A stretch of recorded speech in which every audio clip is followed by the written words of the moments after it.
tell me how to play the game. I already know.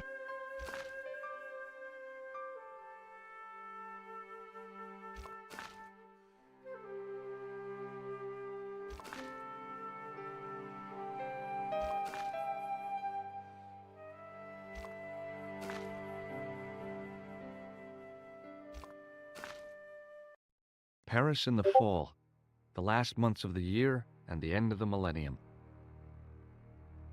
The city holds many memories for me, of cafes, of music, of love, and of death.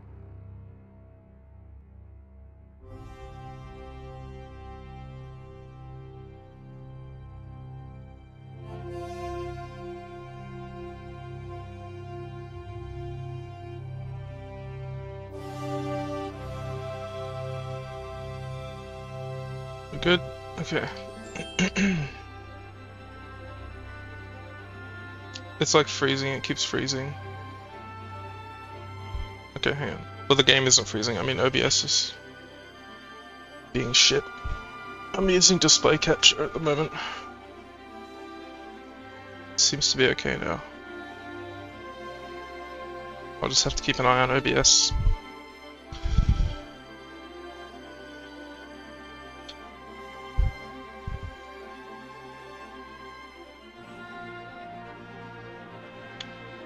Why do you want to go to China? I mean, I'd go on a holiday or whatever to see some cool stuff, but depends what you mean. If you're talking about moving there, no, because I'd be arrested within like a month.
As I picked myself up, all I could hear was the ceaseless drone of traffic. Life went on around me. But the explosion was to change my life forever. And this was like, I was really young when I played this.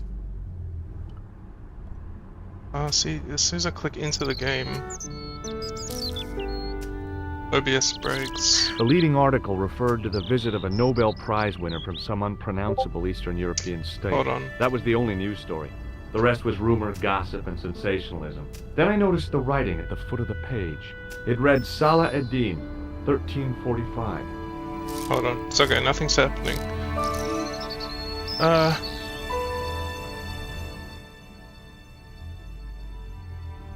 How can I fix this? I'll try window capture, maybe?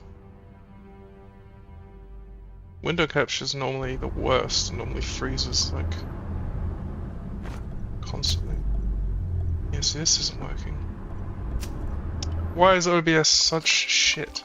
Yeah, video window.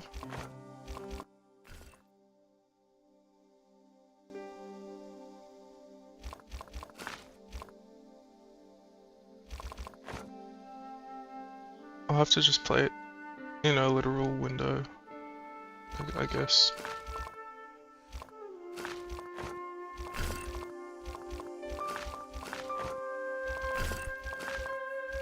Man, why is this not working? Full screen?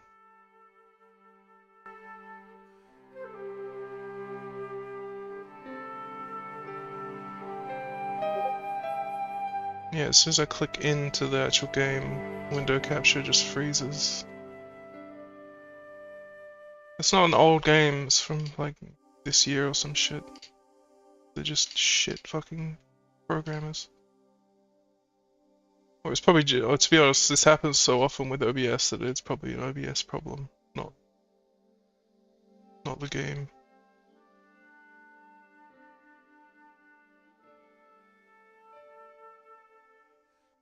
I mean, display capture is normally like pretty reliable.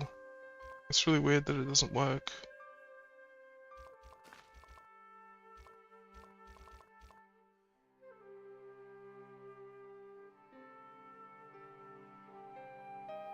Hold on, give me a minute.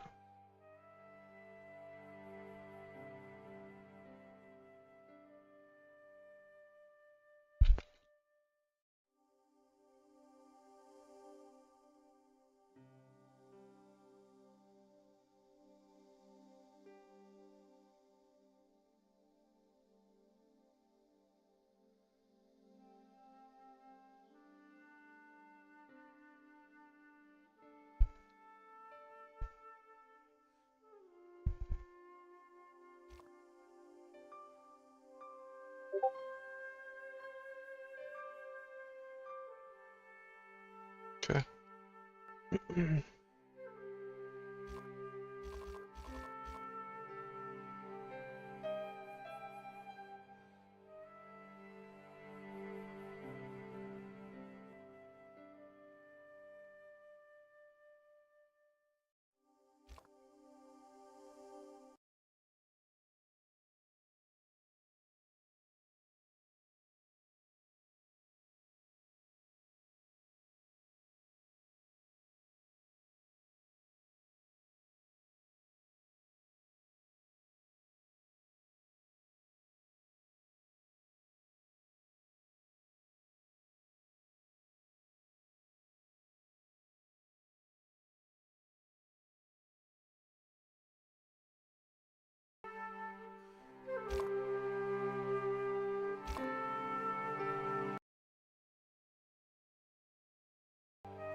What the fuck, dude?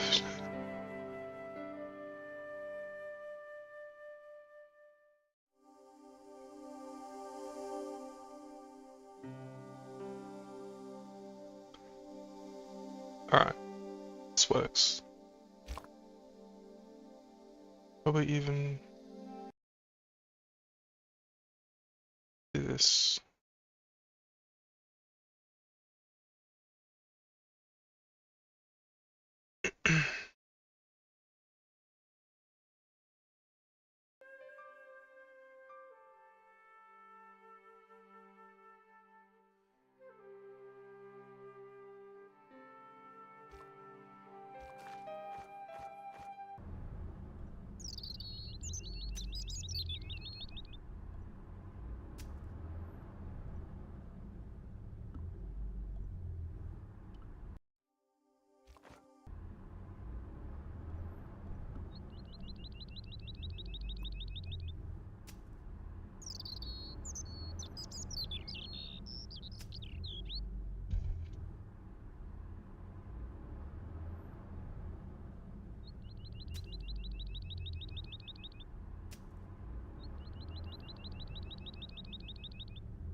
The old...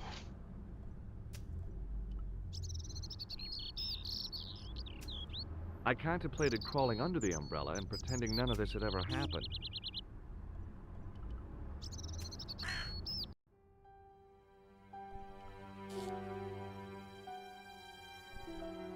It was the body of the old man.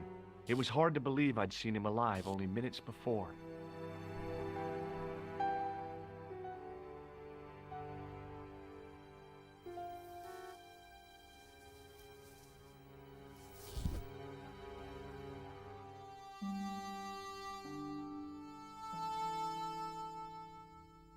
Oh, my head. Never again. How much vodka did I drink? Oh, no, don't tell me. What is your name, Sherry? George Stobart, ma'am. Oh, American. She asked the question quite innocently, but I could sense her reserve. It was something which seemed to afflict all Europeans. You look like you could use a little help. I could use a little drink. I feel sick, dizzy, and bruised. I don't even remember the party. Just relax and take it easy. You've been knocked out. You don't say. What happened? There's been an explosion. You should try not to move. Are you a doctor? Yes, I am. I studied under Dr. Benton. Who is he? Only one of the most brilliant medical minds on this planet. He taught me everything I know about medicine. Can you remember anything at all? No. I need a drink. Pour me a brandy. Is that straight or with ice? Just give me the bottle with a cheat on it. I guess a little drop won't hurt.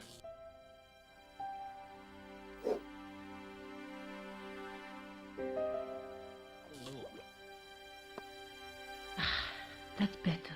She knocked back the brandy as if it was water. I was glad I wasn't picking up the check. What about the old man? Is he dead? Yes, he is. Oh, mon Dieu. I've never seen a real-life corpse before. Except for Grandmaman. That was different. She was family. Has he gone stiff?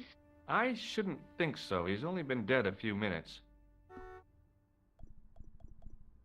Do you remember what happened when the clown entered?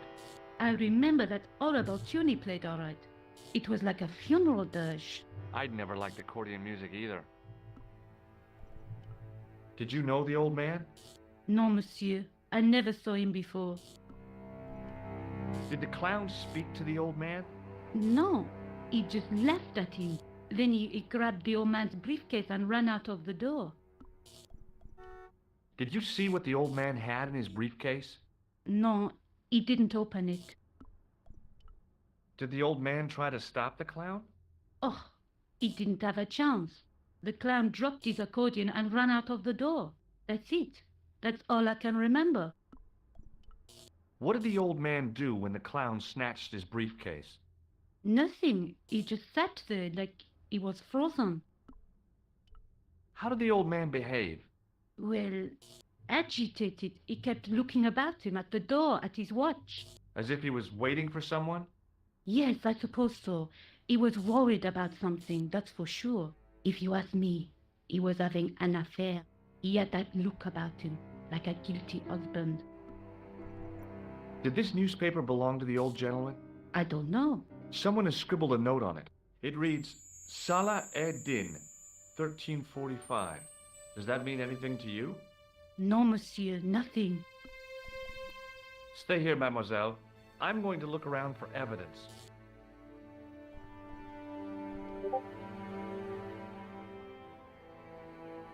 Yeah. I guess she was behind the counter when the bomb, or bomb was here and she was off somewhere else. No I wallet, don't no know. papers, no credit cards. The guy's past was a blank page. Nah, I know what it's for. This is gonna be me going through the motions, I think. I remember most of the puzzles. Freeze! Hold it, right there. Oh, don't shoot. I'm innocent. I'm an American. Can't make up your mind, huh? I demand to see the American consul. Drop your weapons and get down on the ground. Put that thing away, Sergeant Moo. I apologize, monsieur, but I cannot permit you to leave. Am I under arrest? Ah, no, I would simply like to ask you some questions. En avant, to the café, marche.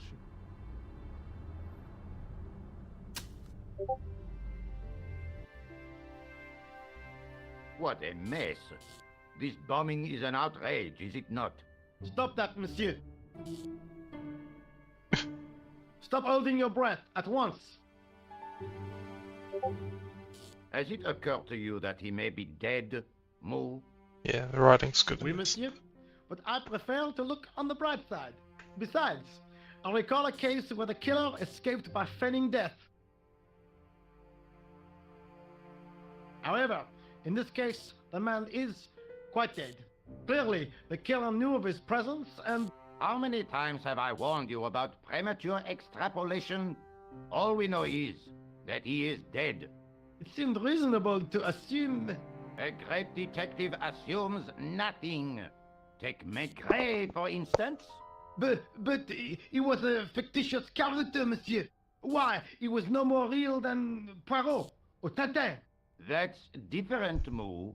They were comedy Belgians.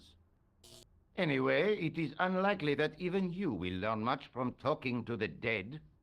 Examine the girl and take her statement, if you can.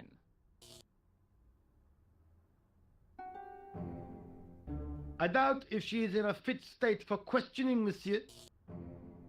It smells to me as if she has been drinking. As I feared, we have stumbled upon a den of iniquity, Moo. Leave her to me, sir. I am used to handling drunken women. I do not doubt that for one moment. Et maintenant, to business.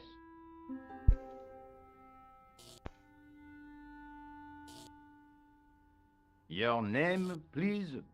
George Stobart. I'm from California. And what brings you to Paris, Monsieur Stobart? Travel. I'm touring Europe. You chose well. The city is most beautiful at this time of year, no? Yeah, I guess so, apart from the bomb blasts. Were you in the vicinity of the cafe at the time of the explosion? Yeah, I was sitting out on the sidewalk. I was lucky I wasn't killed.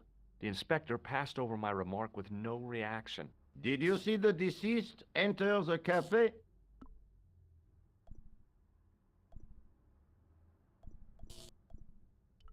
Yes, I did. Was he alone?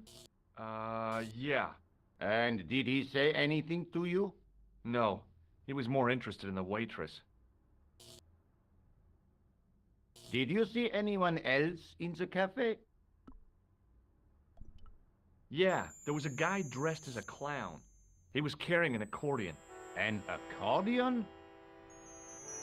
Bon, the picture is forming in my mind, and it is not a pretty one. Is the girl all right, Moo? She'll live if she survives the hangover. She says the American claimed to be a doctor. He forced her to drink the brandy. I can explain everything. Can you, monsieur? Almost everything. Eh bien, I have heard enough. What do you mean? I am satisfied that you know nothing. You may leave. I hope this little incident does not spoil the rest of your vacation. What about my personal safety? Can't you at least give me some advice? What can I say? Stay alert and look out for suspicious characters. And don't cross the road until the little man shows green. Great advice. I honestly believe you are in no danger, monsieur. Should you remember anything of importance, please contact me. My card.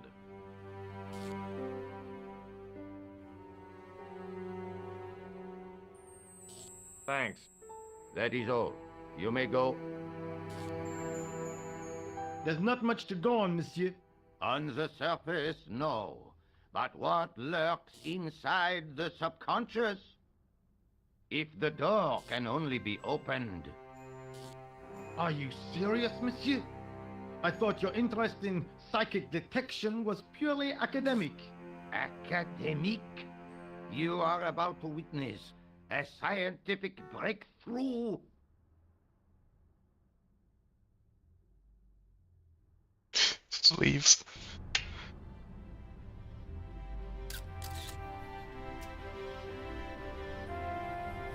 Excuse me, mademoiselle? Hi, my name's George Stobart. Oh, an American by the sound of it. Yeah, that's right, on holiday in Paris. Some holiday, huh? You were here when the bomb went off? Sure was. Sat right out front of the cafe. Did you notice a middle-aged man, maybe 60, with an hat and overcoat? I couldn't believe it. She hadn't even asked how I was feeling. Yeah, he went inside just before the bomb exploded. You weren't related to him, were you? Oh no, nothing like that. I am Nicole Collard from La Liberté. What's that, some kind of nightclub? No, it is a newspaper. You're a reporter? I'm a freelance photojournalist. Say, you can interview me about the bombing. You know, an eyewitness account. Minutes after the outrage that shook the whole of Paris. You know, real-life drama, human interest, that kind of stuff. I'll just stick to the facts, thank you. Did you see who planted the bomb? I know it sounds crazy, but he was dressed like a clown. Oh God, it's him again. Have you met the clown before? It's a long story. I have plenty of time. I don't. Who's the guy you were supposed to meet? His name was Planter. I didn't know him, but he called me last night. He said he had a story which would interest me. He asked me to meet him at the cafe. I guess I'll never know what he wanted to tell me. Not unless you have Rosso's gift for psychic interrogation. Why won't you tell me about this clown? Why do you want to get involved? Because he almost killed me. Isn't that reason enough? I guess so. Listen, I'll give you my phone number. You help me with my story, and I'll let you in on what I know. And let's get one thing straight right now. This is strictly business. Okay, it's a deal. I have to go develop these pictures. À bientôt, monsieur. Fine, I'll, see you soon.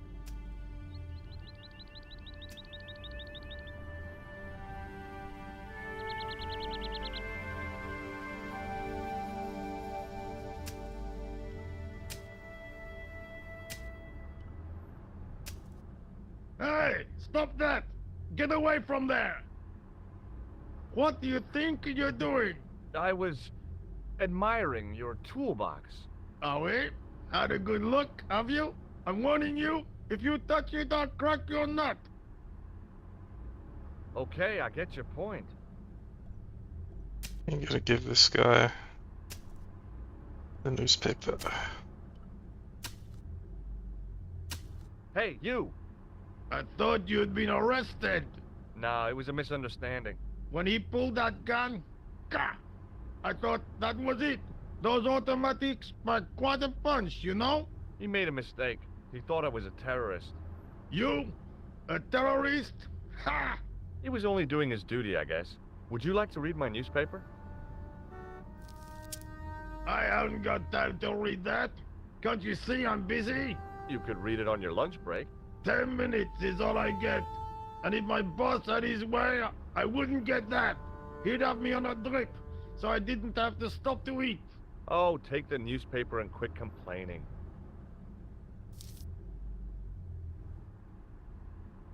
Bah! Look at this! Damn bleeding out liberals! Cha! Save the dolphins! Catch them and eat them, I say! All that fuss over a bunch of fish! Nah, that's more like it! Look at the size of those! Like champagne bottle corks, no? Ah, what's this? Saladin running in the Prix de l'Arc de Triomphe!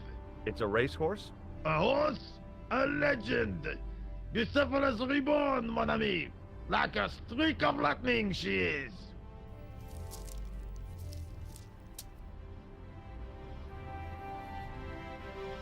Do me a favor, won't you?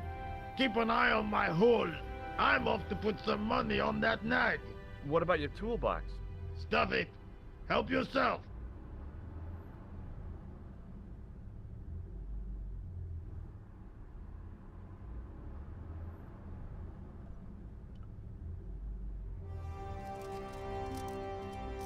I found a T-shaped tool in the box. I didn't know what it was, but it looked useful.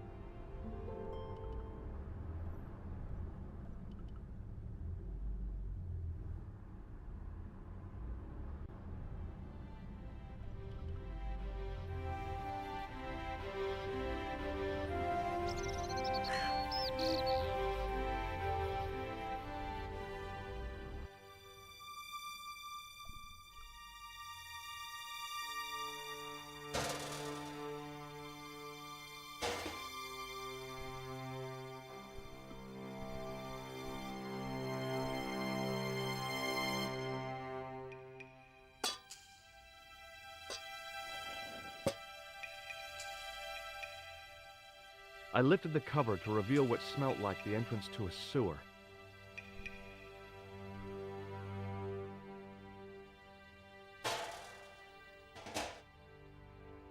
It smelled like someone had dumped a truckload of fish in a locker room on a hot summer afternoon. I don't remember a cat. Something about a cat. Maybe not. Yay, my memory.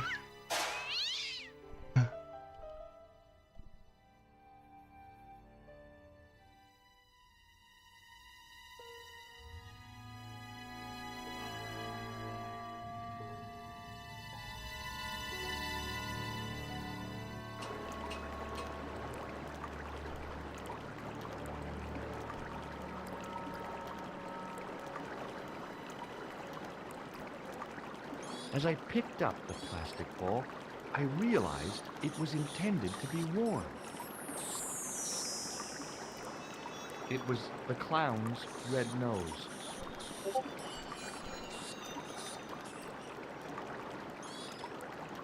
I don't know if he mentions it in this game, but I'm pretty sure he's a lawyer. It's funny because when I was a kid, I always liked George as a character. I thought he was cool. I scooped up the sodden tissue. But then It was cold and greasy. I think the last Like time I played breakfast some of of the Westeros. second game, I was like, this guy's such a dickhead. Like, he just, some of his responses to stuff. I took hold of the scrap of material and unsnagged it from the spike.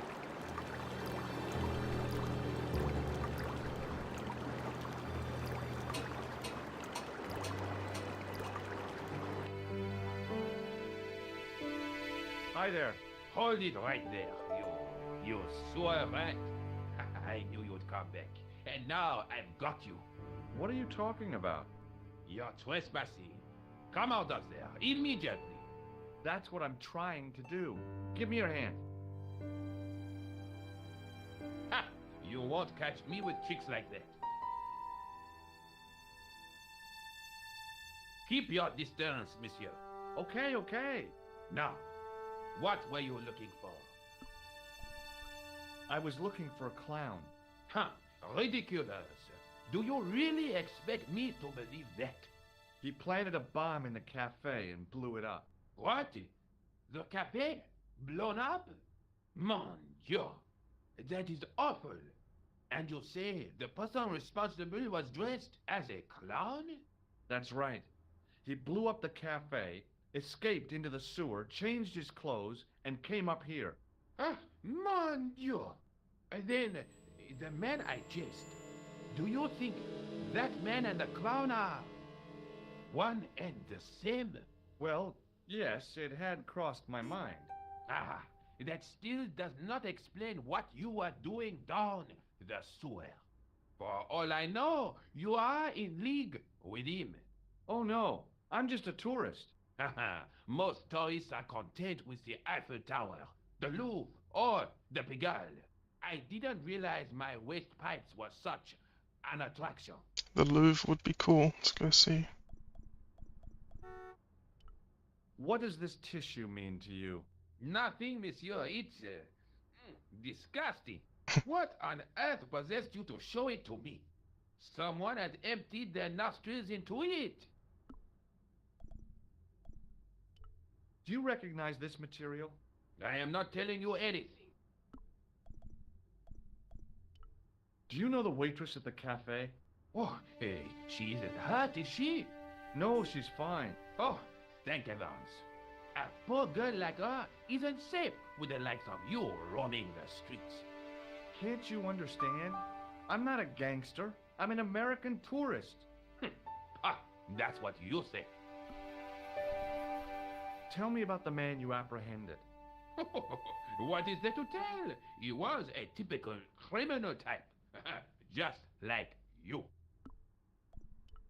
Does the name Plantar mean anything to you? No, it doesn't. Who is he? The man who was killed in the cafe. I'm gonna find the guy responsible. I'll find him. Even if it means following him down every sewer in every city in Europe. Ah, you need some sensible boots. You won't get far in those stupid sneakers.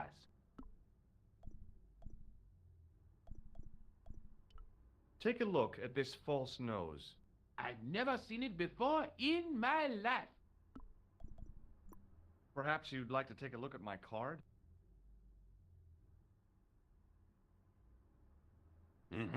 What is this? Inspector Augustin Rousseau? What does that say? Hominoid Division? A homicide. I think the ink's smudged. Then you are not a tourist. Okay, I'm not. I lied to you. And I'm sorry. Don't apologize, monsieur. You know, I had a feeling there was something different about you. No, he's lying. It's Your point. the card the other Oh, cop yes. gave me There is no mistake to call him if we think of anything. A disciplined man, and I should know. I was in the army, you know. When I was your age, I was fighting for my life in the African desert. How can I help you, Inspector? Let's start over from the beginning and tell it just like it was. Did I show you this tissue? We miss you. Take a look at this false nose. Aha! That looks like a clown's nose to me. Precisely. He must have dropped it in his panic. Unless he wanted you to find it. Why would he want to do that? To put you off the scent. Does this piece of material mean anything to you? That is the same cloth as the jacket I found. I'd recognize that pattern anywhere. Now, about the jacket you found. Do you have it here? No, monsieur. One of the sleeves was badly torn, so I sent it for repair. Pity, because otherwise it was a fine piece of quality tailoring. It had the tailor's name inside on the label. Where did you send the jacket? I gave it to an itinerant Romany seamstress. Just my luck. Was there anything in the jacket pockets? Not a sou. You know what I think? Do tell me. He changed out of the clown suit and cunningly disguised himself as an ordinary person. Looks like I'm up against a mastermind. What was the name on the label? It was a foreign name. Todrick, I think. Did you get the address? There wasn't one, monsieur. Only a telephone number. Well, I don't expect you to remember a phone number you've only seen once. 74 98 08 59. You're kidding. That's his phone number? Yes, that is a little secret number that I learned in the desert. I was taught the technique by a Tuareg shaman. That's incredible. It comes in handy at the supermarket checkout. Do I get a reward? Honesty, monsieur, is its own reward. Then I'm glad I do not rely on honesty to pay the bills. I have to be going. Thanks to your help, the citizens of Paris can sleep a little easier tonight.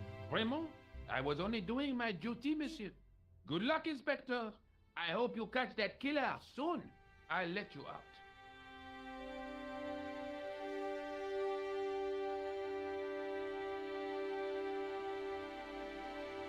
I hope you find your man, Inspector. So do I.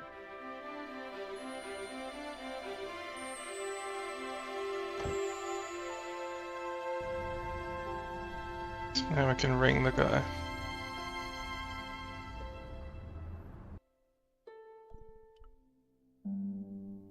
Hello? Who is this? Hello. Hi. My name's George Stobart. You don't know me. Correct, Mr. Stobart. I don't. What can I do for you? Well, I'm trying to trace one of your customers. Could I maybe come over and talk to you? No. No, that's not possible. Oh, okay. Forget it. Listen, all I want is a name. What are you talking about? Who are you working for? I guess you might say I'm acting in the interests of truth and justice. Ah, thank God. I thought you were the police. There are innocent lives at stake, Mr. Todrick. Lives that you could save. You're collecting for charity, yes? No, I'm not. All I want from you is information. Go on. I'm listening. What do you know about the clown who bombed the Café de la Why would he know Chandelle about the bombing? I don't have no idea what you're Happened talking like about. 5 minutes You're ago. cool, Todrick. But I think you know more than you're saying. I don't know who you be, but sure I am you don't know what you're talking about. I don't know if you're saying that to make me think you don't know what I mean, but this is ridiculous. Quit playing games with me, Todrick. I tell you, I know nothing about no clown. Did you know that one of your customers was a part-time clown? If a guy feels happy with a funny nose and custard down his pants, what's the problem? True. Do you know a guy called Plantar? No, I never heard of him. Shall I tell you what happened to Plantar? How he was killed in cold blood? I told you, I never heard of Plantar. I expect Plantar's a family man, don't you? In their little apartment, He's Madame such a dickhead. Plantar is cooking the supper, listening for the familiar sound of her husband's key in the door. Junior is waiting for his daddy to come home from work. He Guilt can't tripping wait him. to show him the merit marks he earned in school today. Only tonight, Monsieur Plantar won't be coming home. You forgot the puppy, huh? The faithful puppy dog, waiting for the sound of his master's voice. Well, maybe they don't have a dog. What do you think? I don't know, Plantar. I never heard of Plantar. None of this has anything to do with me. Thanks for nothing, Todrick.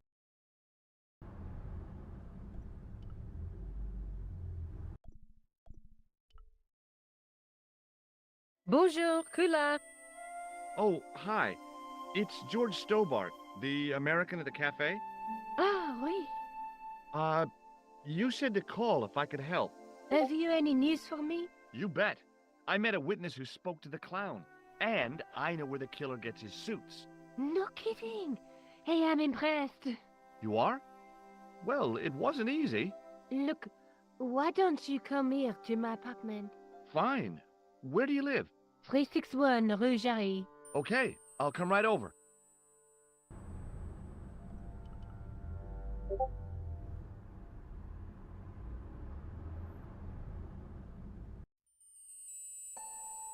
Yeah, it must be weird living somewhere where there's always tourists coming in. You probably get sick of them.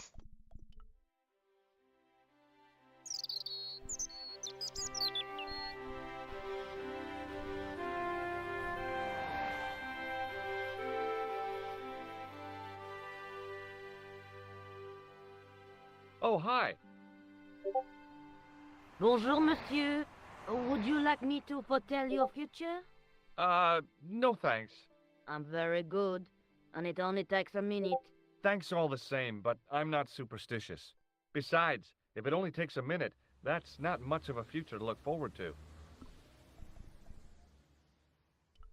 Do you know a young woman called Nicole Collard? Yeah, Egypt Yes, would be I like do. that.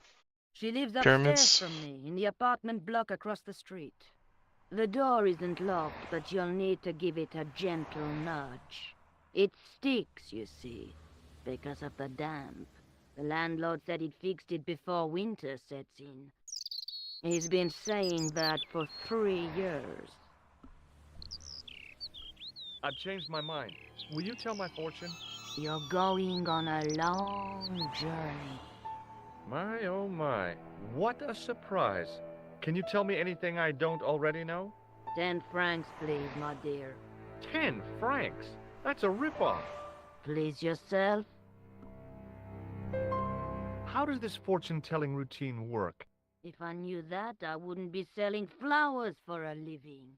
Haven't you ever wondered why you were blessed with the gift? Well, it's a bit like satellite television, I suppose. Some of us are born with a built-in receiver dish. I just happen to be one of the lucky ones. Can you really foretell the future? Only time will tell, monsieur. The strange thing is, I can't seem to see myself in the future. Other people, I have no problem. But when I try to see what might happen to me, nothing. That must be scary. Maybe. I figure it's a kind of natural safety mechanism. Either that, or I don't have a future. See you later. That's right, monsieur. You will.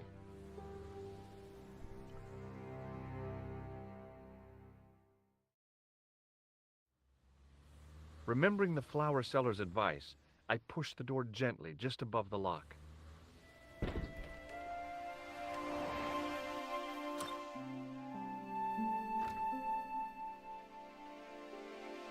Bonjour. I'm glad you could make it, monsieur. Please, call me George. Fine. I'm Nicole. Take a seat, George.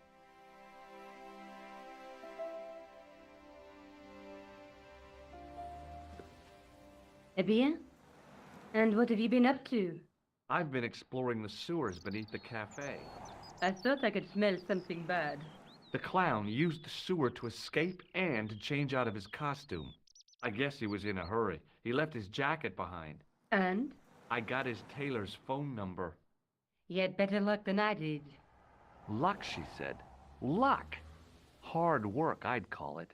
What happened? I took my photographs to the editor, but he wasn't interested. Can you believe it? He told me to drop his story. But you're not about to do that. Oh, no. I am going to find out what's behind these killings. You know what I think? It's a conspiracy. The police in 3 different countries have kept very quiet about the murders. The press don't connect them at all. They blame them on political, religious, or militant minority extremists. Well, that covers just about everyone.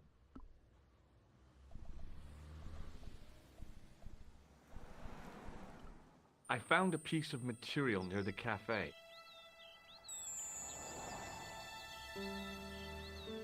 When I showed it to the concierge, he recognized it right away. It's very distinctive, all right. Just wait until you see this. I developed the film I shot at the cafe. Here, George, it's an enlargement I made. Look what that guy's wearing. Checkered pants. The same material as I found in the sewer. That's right. This guy shouldn't be difficult to find. Oh no? Take a close look at his left cheek. A scar. In the shape of a horseshoe. Oh, a crescent moon.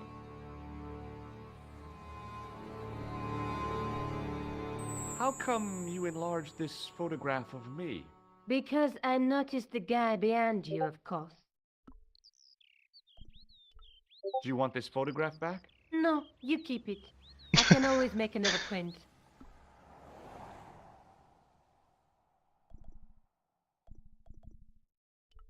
I found this false nose in the sewer. She reckons the police are in on it.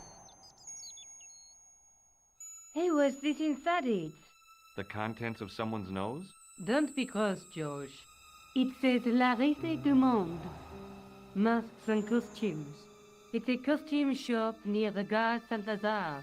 I'll check it out. Maybe the owner remembers who hired the clown costume. Why don't you put it on, George?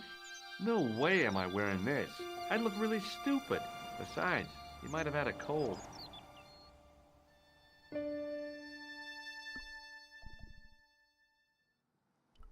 I found this tissue down the sewer.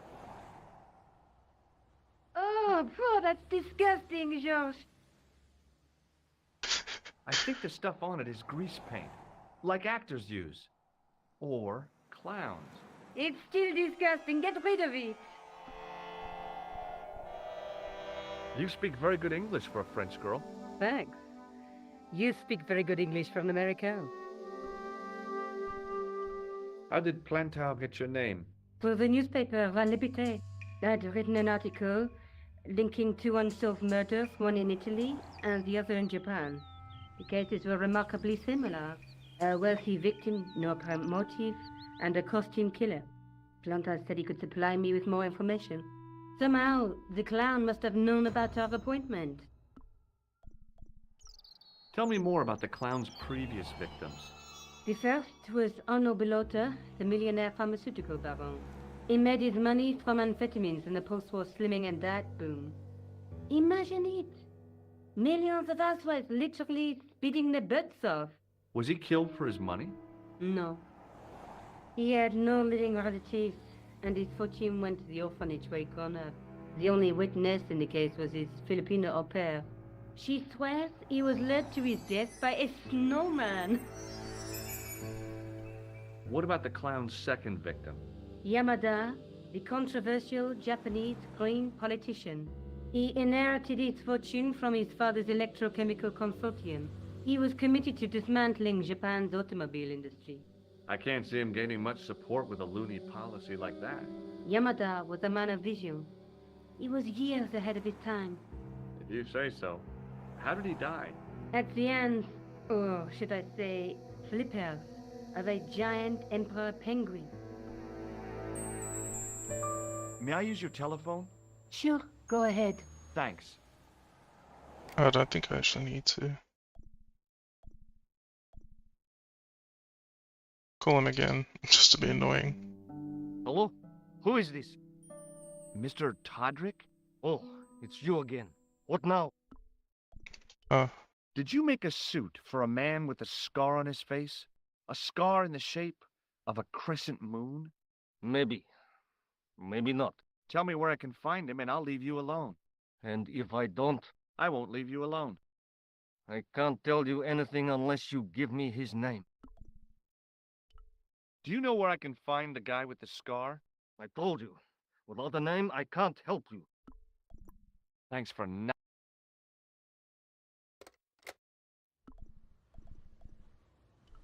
Tell me more about yourself. Oh, there is not much to tell. Well, how did you get into photography? I guess I owe that to my father. He bought my first camera. I was 8 and my parents had just split up. A snowman, a penguin, and now a clown. You know, I hate to admit it, but this is scary. And I'll tell you what, I won't be accepting any invitations to costume parties. I don't blame you for being scared. I am too. But this story could be my only chance of a big break. Or a premature death. Did you live with your father? Yes, my mother went off with her new boyfriend. I don't mind. Papa was all I needed. 4 years later, he died in a plane crash. Ah, I'm sorry. Well, it's all right. I don't mind talking about him. He was more like an older brother, really. Always joking and laughing. Papa always wanted I should study art. That's why I went to college. Did you learn about photography at college? Oh, God, no. I couldn't afford the materials. We were billed for everything we used. Paint, canvas, paper. Most of my year turned to minimalism. It was cheaper. I used to go poaching in the park for squirrel hair. The only time I wasn't hungry was the term I did printing. I used to eat the potatoes. You're making fun of me, aren't you? Oh, no. Do you have a boyfriend? That's none of your business. This is the tool I used to get into the sewers. Fascinating, George. You're not interested, are you? Oh, of course I am. I think it was very brave of you to go down those sewers. Yeah? Well, it was kind of scary, but, well, I had a job to do. I'm going back out to search for that clown. Where? I guess I could visit the costume shop. Good idea.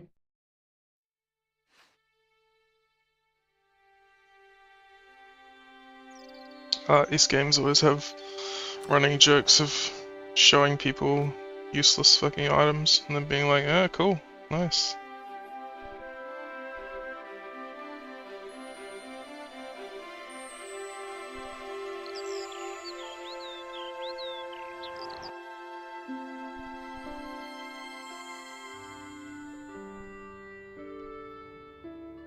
Excuse me. Bonjour, monsieur. Please, come in. Welcome. Leave the mundane world behind. For in these four walls, fantasy is king. I don't want a costume. Didn't you ever dress up when you were a child? Not that I remember. Incredible. You'll be telling me next that you never shared your elder sister's lingerie. I don't have a sister, and I think I'd look pretty silly in a brassiere. I just need some information. Of course. How can I help you?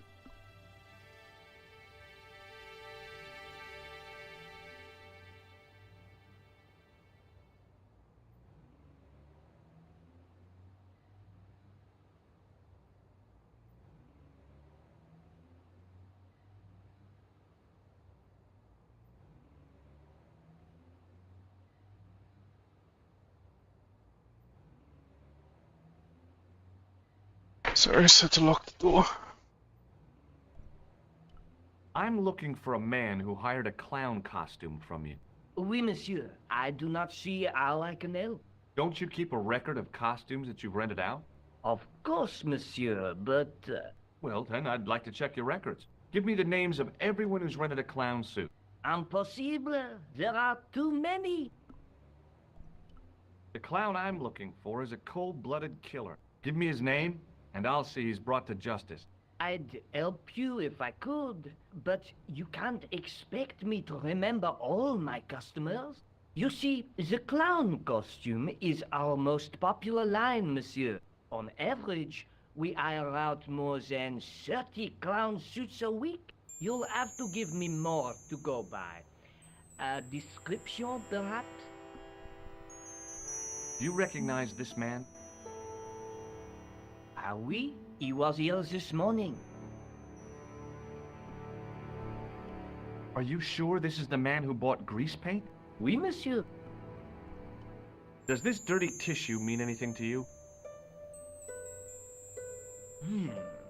Let me smell that.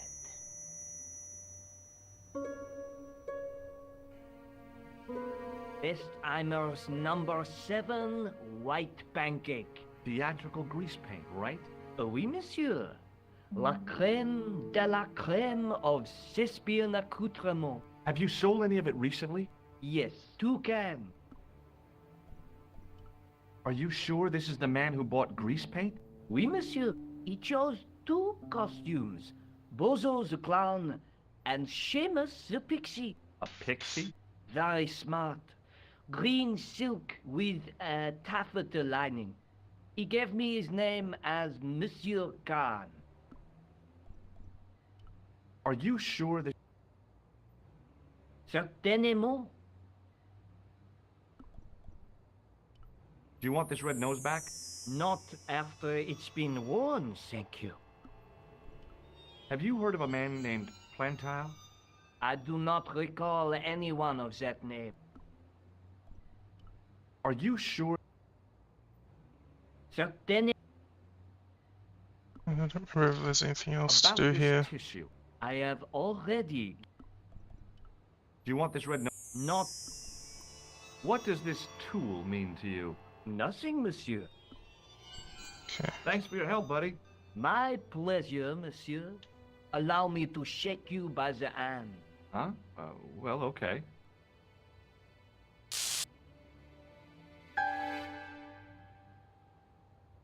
What are you trying to do, kill me? You did not find it amusing? I never saw the funny side of electroshock therapy. Eh bien, it is yours to keep. A gift? Do I need a license? No, but I give you a word of warning, monsieur. What? Remember to switch it off before you visit the toilet.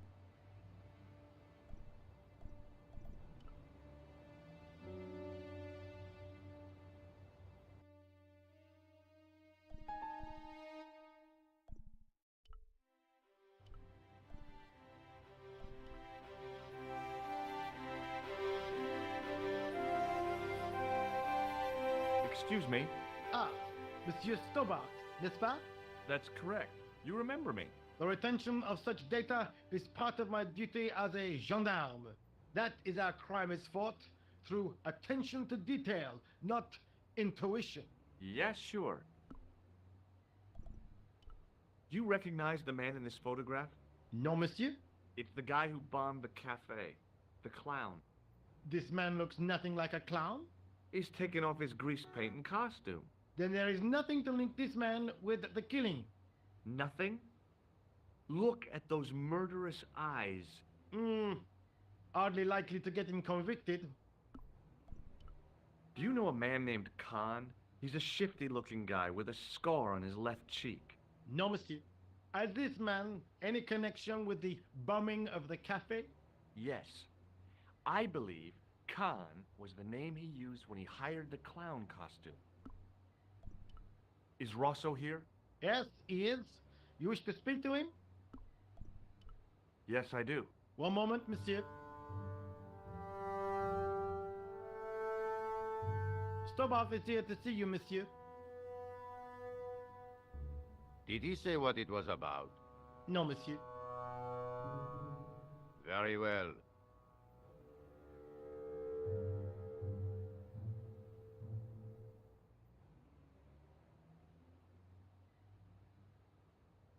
Hi, Inspector. Remember me? But of course, Mr. Stobart. My mind is a well-ordered faculty.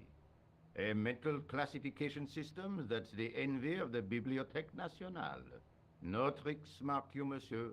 Just exercise. Just as our muscles waste through inactivity, so our minds decay. But there is no need. If only people would learn to exercise their wits daily. If he was trying to impress me, it worked. He was pompous and patronizing, but he had style. Eh bien, if you called about the bombing, you're too late. Investigations have been closed. But I've been taken off the case. What about the murderer, the dead guy? It is out of my hands. Don't you want to know what I found out about the killer? I told you, monsieur, the case is closed. I have washed my hands of the whole affair. Then I'll have to continue my investigations without your help. No, you must forget the business of the clown completely. Go back to being an ordinary tourist, Stobard. Did you find out the ID of the guy who was killed in the explosion? I already knew who he was. I heard that the bomb victim's name was Plantar. Your sources are reliable. He was a big shot at the Treasury, wasn't he? Maybe that's why you've been taken off the case. I'm sorry, monsieur. I cannot comment. What was that psycho-detective business you did in the cafe? It is my theory that the passions evoked in violent crimes create ripples in the ether, invisible to all but the possessor of a highly developed and receptive mind. I'm impressed. Can you bend spoons, too? I didn't think a man of your obvious intelligence would stoop to mockery. I'm not mocking. I've had personal experience of the power of the mind. I used to get ignored at parties until I read a book that changed my life. Really? What was it called? Hypnotism for Fun and Profit. He looked at me as if I'd farted at a funeral. The power of mesmerism is a rare gift, not a party trick.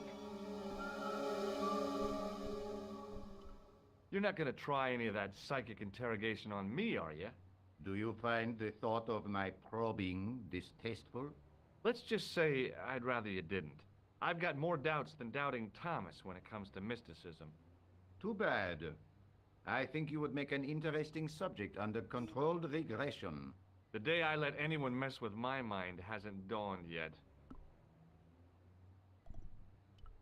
Do you recognize the man in this photograph? No. It's the face of a killer. The man who bombed the cafe? The photograph was taken soon after the explosion. He'd escaped through the sewers, leaving a trail of clues behind him. Circumstantial evidence, Stobard.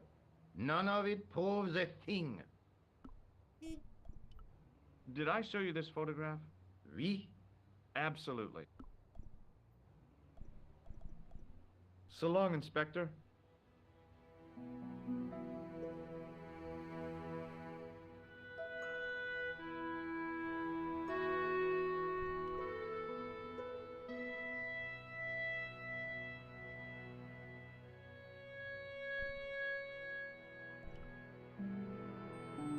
Hello, Killer? It's George. I've been to see the costume seller at the Risée du Monde. Why don't you come over and tell me about it? Okay.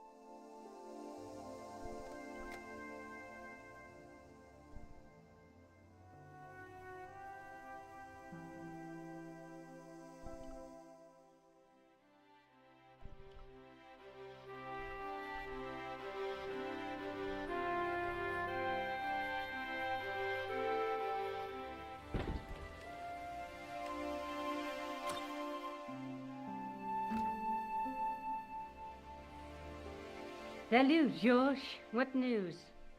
I've been to the costume shop.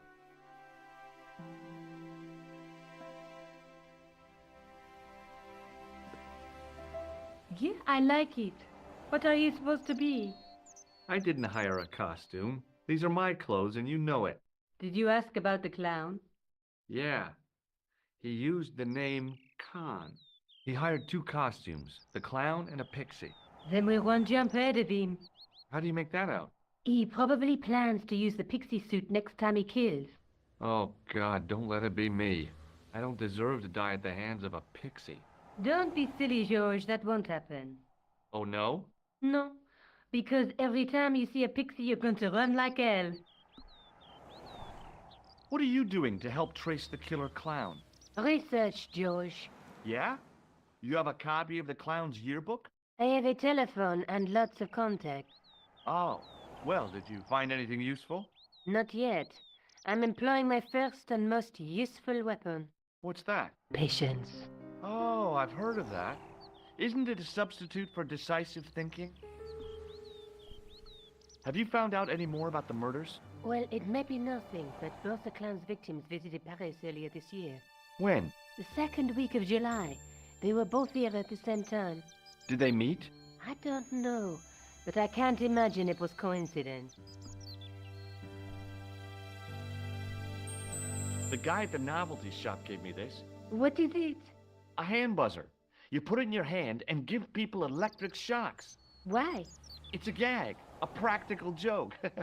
If you ever use it on me, I'll break your arm. Okay, okay. I get the picture.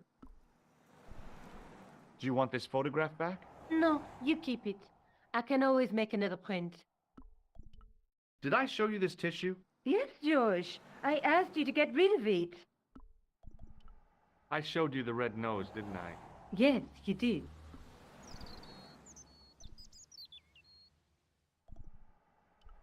May I use your telephone? Sure, go ahead. Thanks.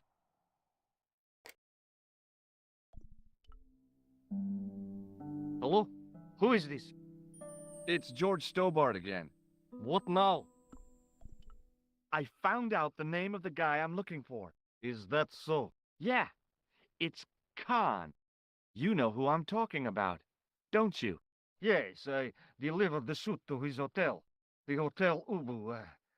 I don't remember the room number. It was upstairs. The second room on the right-hand side of the corridor. Thanks, Todrick. That's all I wanted to know. Now I've got you, Mr. Clown. Now we're getting somewhere. Do you know the Hotel Ubu? The Ubu? Yes, I do. That's where the clown stayed. Good work, George. See you later. Where are you going now? I could go hang out at the Hotel Ubu. Watch out for Khan, George. Don't worry, I will.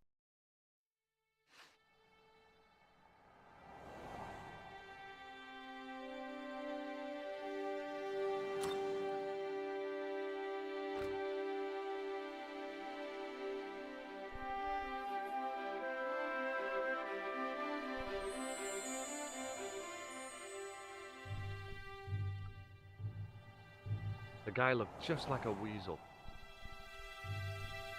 The man looked like an amiable Bigfoot. Excuse me. Yeah? Do you happen to know a guy named Khan? That ain't nobody I know. I'm sorry to be a burden on your brain. Do you recognize the guy in this photograph? Is this a trick question? No, I simply asked if you recognized him. Okay then. No, I don't. See you later. Not if you see me first. Waste.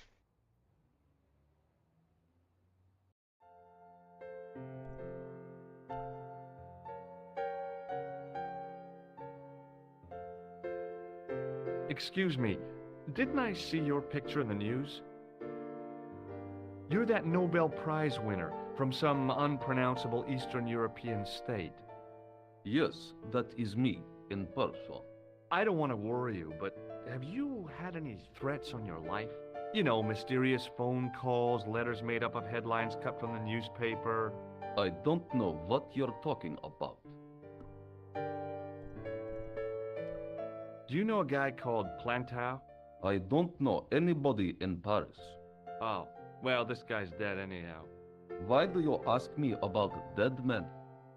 I have seen enough of death to last me a lifetime. I'm, sure you have.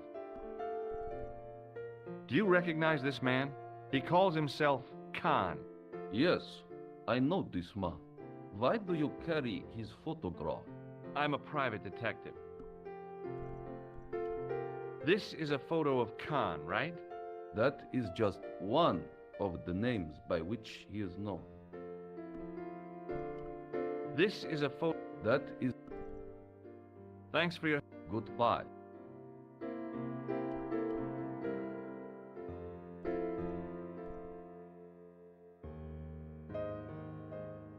I want some information. Who are you? The police? I'm conducting a private investigation. Ah, I know only too well what you mean.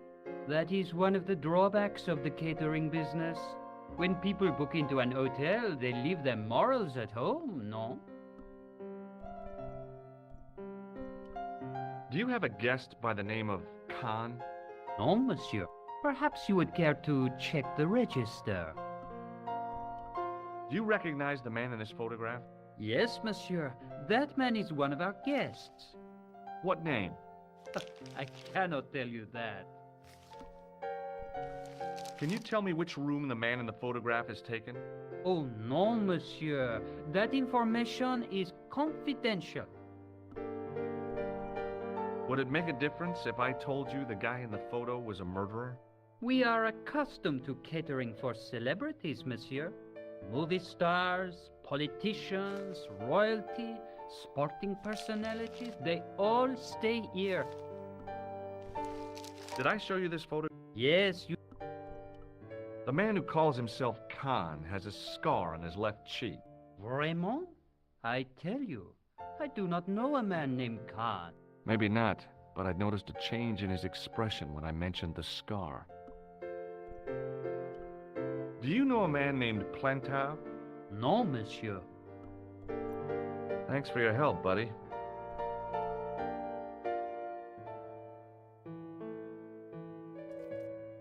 Excusez-moi, monsieur.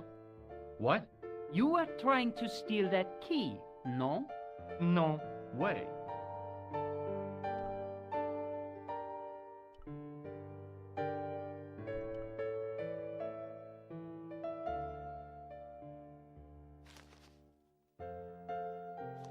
Hi there, ma'am.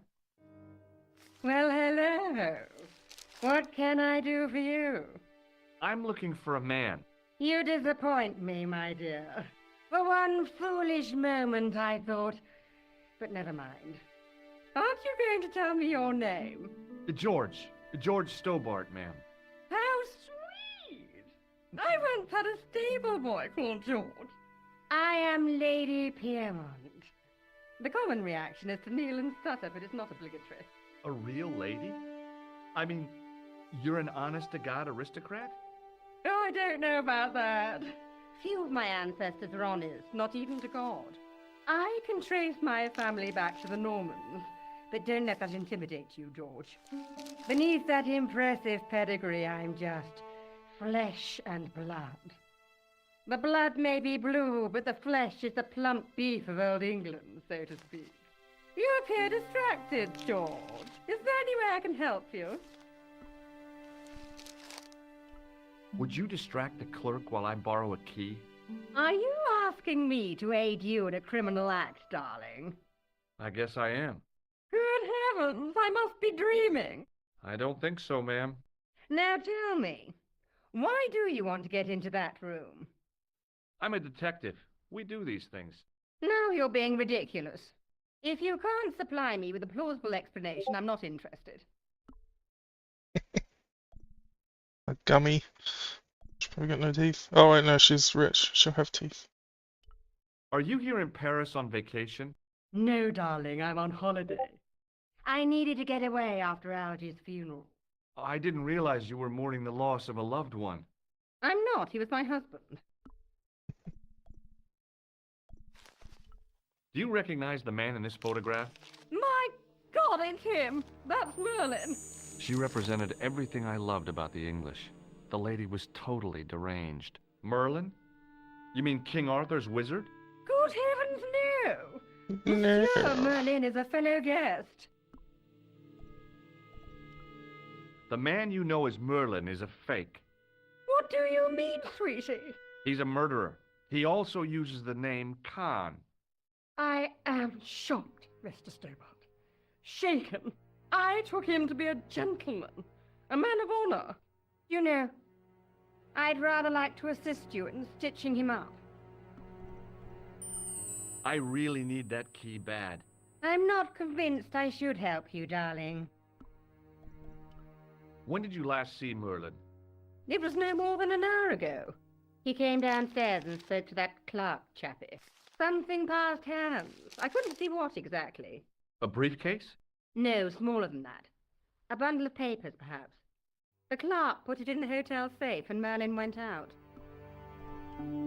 Are you sure you saw Merlin putting documents in the safe? Yes, darling, positive. I wonder what they were. Obviously something of great importance. Yeah. I'd sure like to get my hands on whatever it is. I'll bet they had something to do with Plantar's briefcase. Did I show you this photograph? Yes, darling. Has Merlin returned to the hotel? No, he hasn't. Are you going to search his room? If I could get in there, I would. And that's why you want the key? Yes, ma'am. I shouldn't think my feminine charms would be much use in this case, but a good dose of English arrogance might do the trick.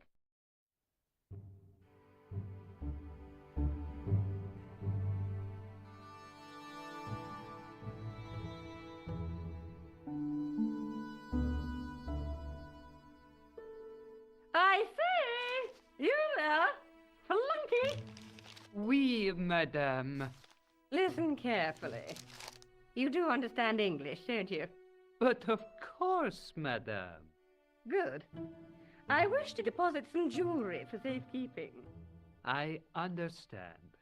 Are you quite certain? Oh, bien sûr, madame.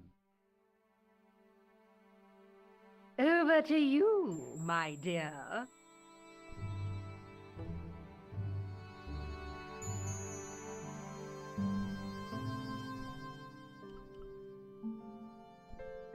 I'm gonna save.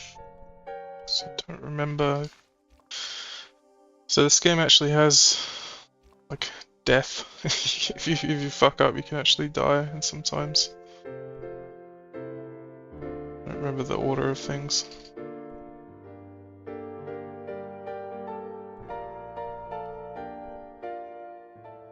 What now, monsieur? I'd like to retrieve something from your safe. Ah, oui, monsieur. May I see some Ah, form right. of identification? Like what? A driving license, perhaps?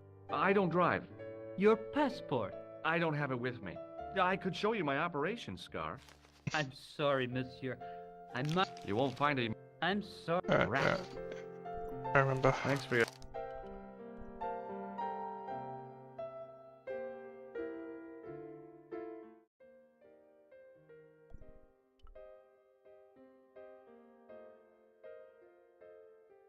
The door was locked.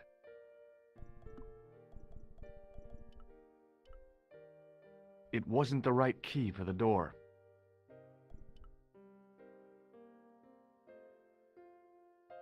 The door...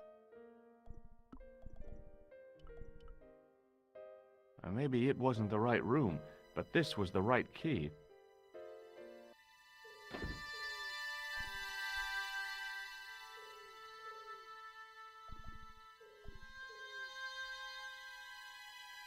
The cabinet was empty, but it smelt of onions. No kidding, it really did.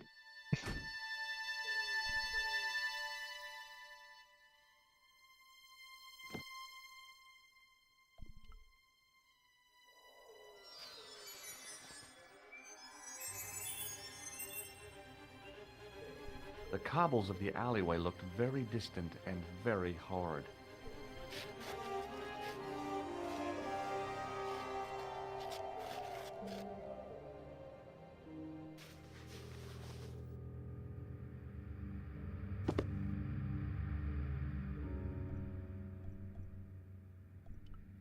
The closet was a solid... It was the battered leather briefcase I'd seen Plantar carrying just before he died.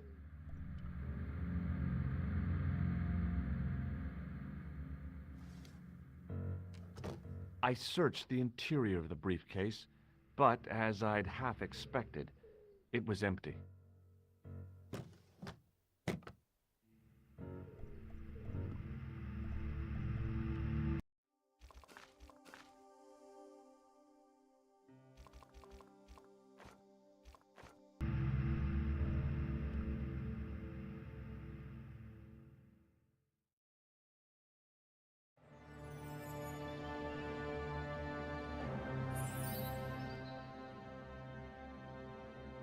I had the kind of feeling in my stomach that would usually send me running to the bathroom.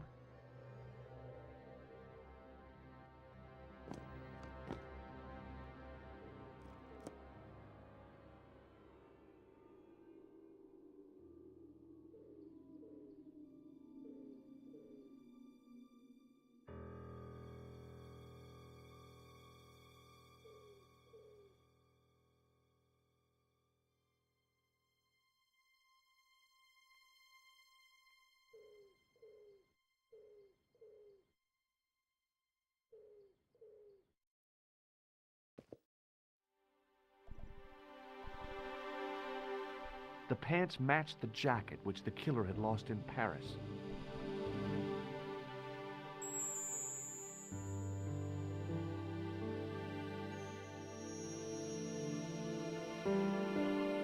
I couldn't believe my luck when I found 2 items in the pockets of the pants.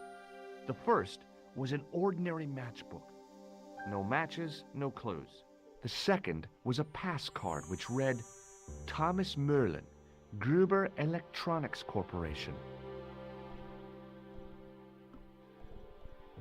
The matchbook bore a pattern of swirling color and the words, Club Alamut.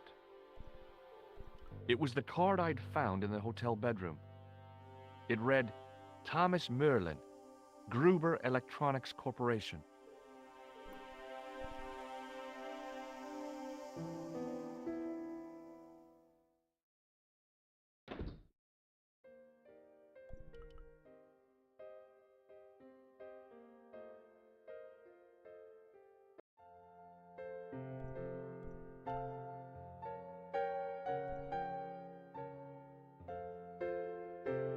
What now, monsieur? Does this pass mean anything to you? That is Monsieur Merlin's property. That's right. Merlin the murderer. I want to see what he's left in your safe. Impossible. I cannot betray his confidence, no matter what you say he's done. You're making a big mistake. Maybe. I can live with that. Thanks for...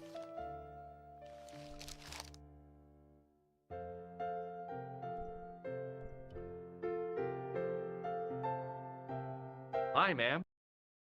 Hello, George. What can I do for you now? Yeah.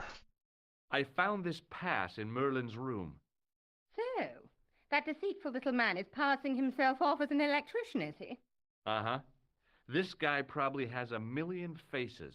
I showed the pass to the clerk, hoping he'd give me Merlin's papers, but he wouldn't buy it. He's too scared.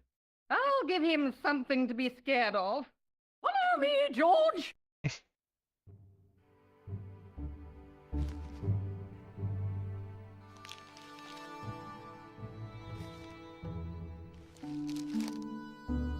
Did you place a package from Merlin in the hotel safe? I did, madame. And did my friend here show you Merlin's identification? Indeed he did, but What's the problem? he isn't Merlin. A mere academic detail. Give him the package. But that is against the law. I happen to be a justice of the peace, you silly man. I am the law. If he tries anything, shoot him, George. My pleasure, Lady Piermont. One moment, please.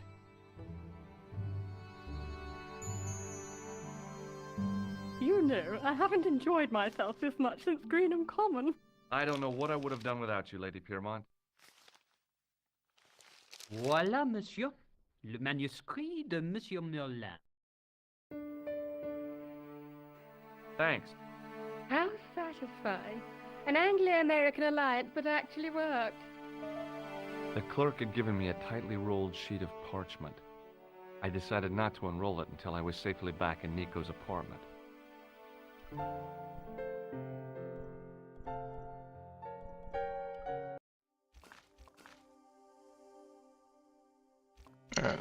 Pretty sure this is one way you can lose.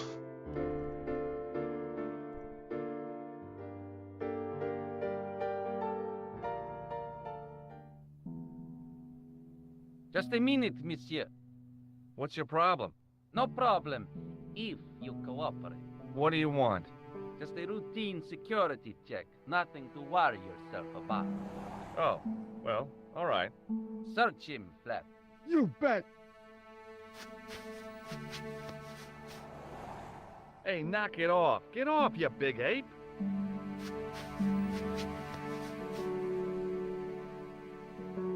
Is this what you're after, Guido? See, that's it. I can explain everything. Well, almost everything. Too late. You're on your way to feed the fishes. I'm allergic to fish. I break out in blotches when I eat tuna. Let's go.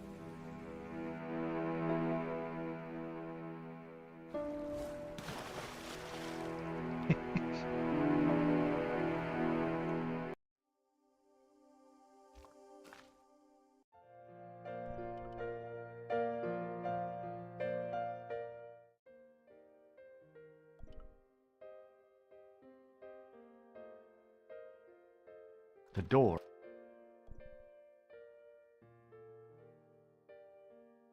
The door. Unlock it again.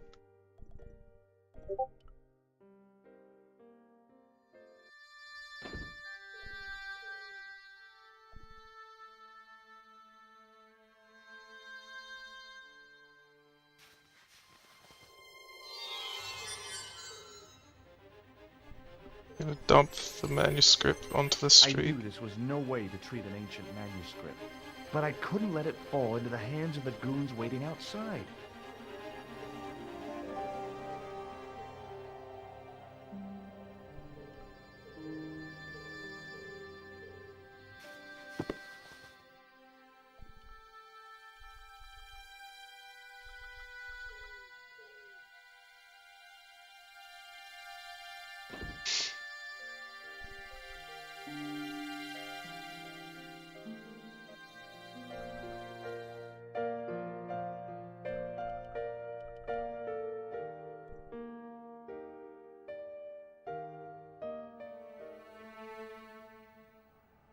Just a minute, monsieur. What's your problem? No problem. What do you want? Just a routine. Oh. Search him. You bet. Hey, knock it off. Get off, you big ape. Nothing, Guido. Zilch. Our apologies, monsieur. What? I had to report you to the authorities. Randir, we are the authorities. You want I should break his arms? No. Let him go, Flap. Thing they didn't find Merlin's ID card.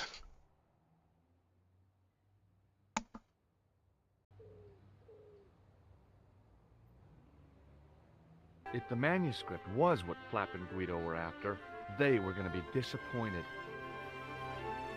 I couldn't wait to get back to Nico's apartment and check it out.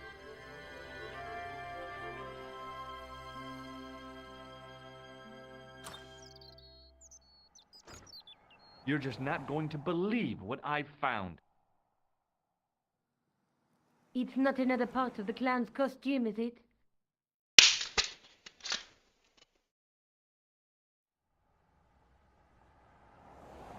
It's a medieval manuscript. Khan left it in the safe at the U-boot. It's incredible. Is this what he took from Plantark? It could be, which means it's worth enough to kill for. Look there, two guys on the same horse. Oh, yeah. Maybe they couldn't afford one each. What of it? Have you ever heard of the Knights Templar? Their official seal was an image of two knights sharing a horse. Whatever this manuscript means, it's connected with the Templars. How come you know about these knights? I learned about them while writing an article on the Crusades. This guy, named Hughes de Payen, arrived one day at the court of King of Jerusalem. He offered to protect the Christian pilgrims from the displaced Muslim armies. The king would be able to guarantee safe transit to Christians in the Holy Land. Safer journeys meant more pilgrims, and pilgrims meant trade and wealth. The Templars proved invaluable to the king as a mercenary army. It was said that they never asked how many the enemy numbered, just where they were. And as the years went by, the Templars grew in wealth and numbers. They were so rich, even kings came to them for loans. But at the height of their power, they fell foul of the King of France. He rounded them up and turned them over to the Inquisition. Thousands of Templars were subject to torture and confessed to heresy. Of course, at the hands of the Inquisition, there wasn't much they wouldn't confess to. The last Grand Master Jacques de Molay was burned alive. But the treasure of the Knights Templar was never found.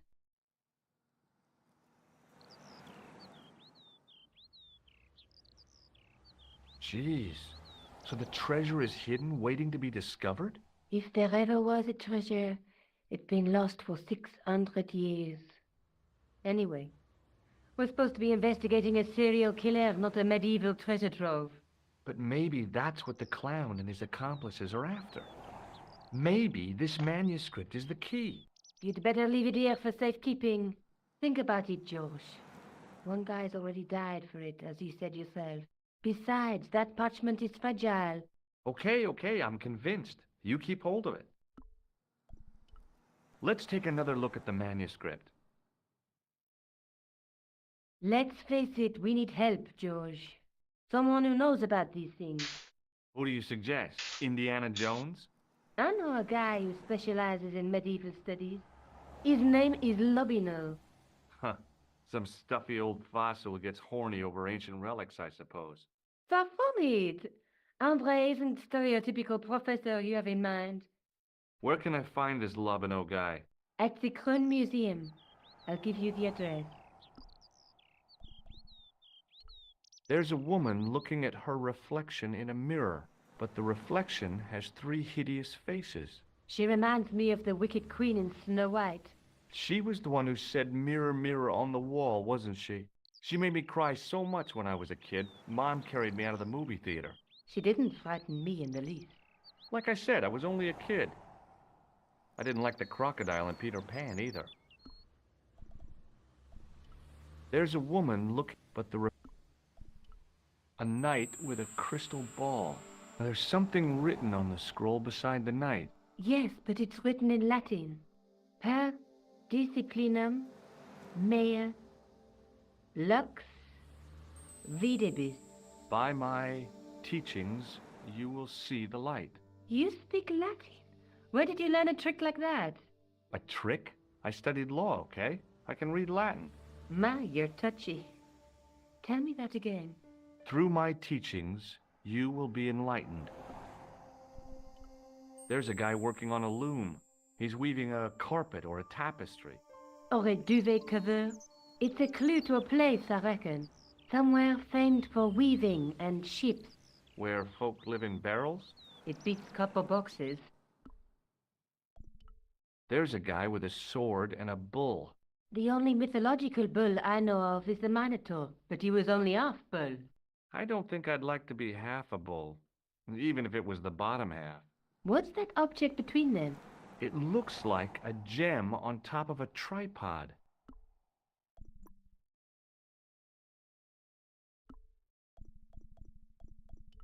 I found this matchbook in the killer's hotel room. It's from the Club Alamut.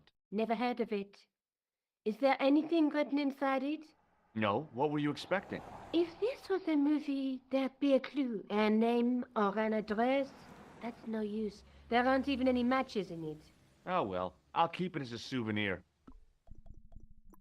Maybe I'll check out the Kroon Museum. I'm sure you'll find it useful, George. If you were writing a story like this, like, you have to set it in like the 90s or the 80s. Because now you just be like, I'm gonna Google Club Alamut, find where it is. Hard to have mystery when the internet ruins everything.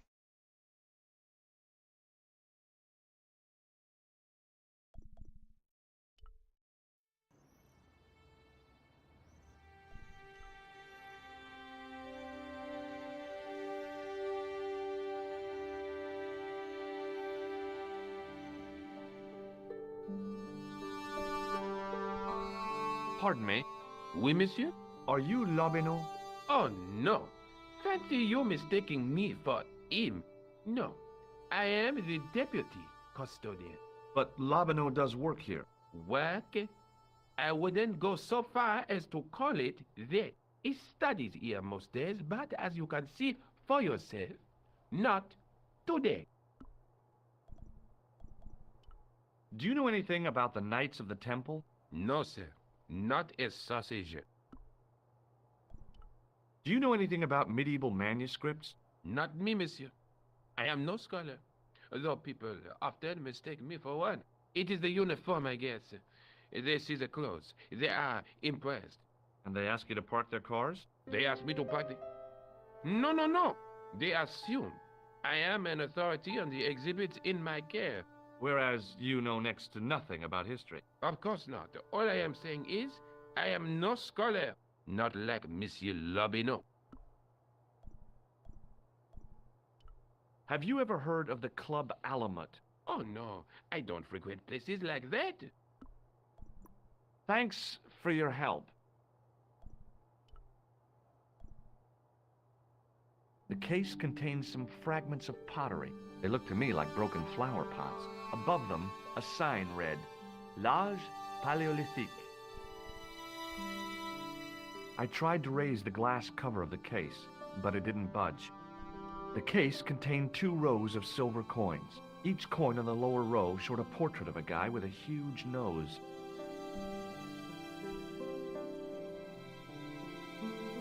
In the case was a spindly tripod, blackened with age and pitted with rust. It was identical to the tripod pictured on the manuscript. A notice identified it as 15th century from Western Ireland. It had been found in Lochmarn at the site of a Knights Templar preceptory. Ireland! What's that? This tripod was found in Ireland. I will have to ask you to keep your voice down. I'm sorry, I was excited. As I reached toward the display case, a shrill piping filled the air. I froze, then tried to get myself together and act nonchalantly. Eh, no! No, monsieur. No. What's wrong? You must not handle the exhibits. I'm sorry.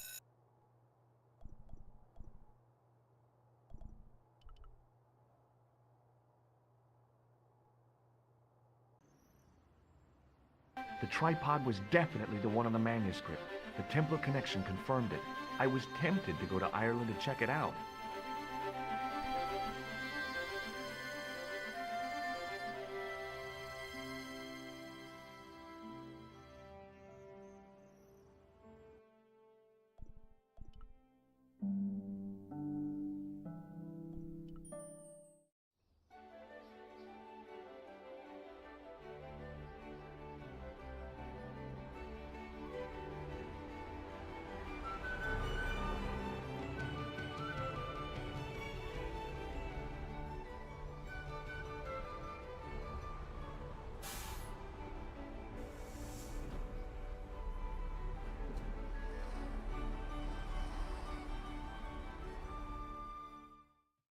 Several hours later, I arrived in Ireland, the Emerald Isle. I'd been lucky to get a bus from Dublin to the tiny village of Lochmarn. On the way out, the driver told me there was only 1 service a day.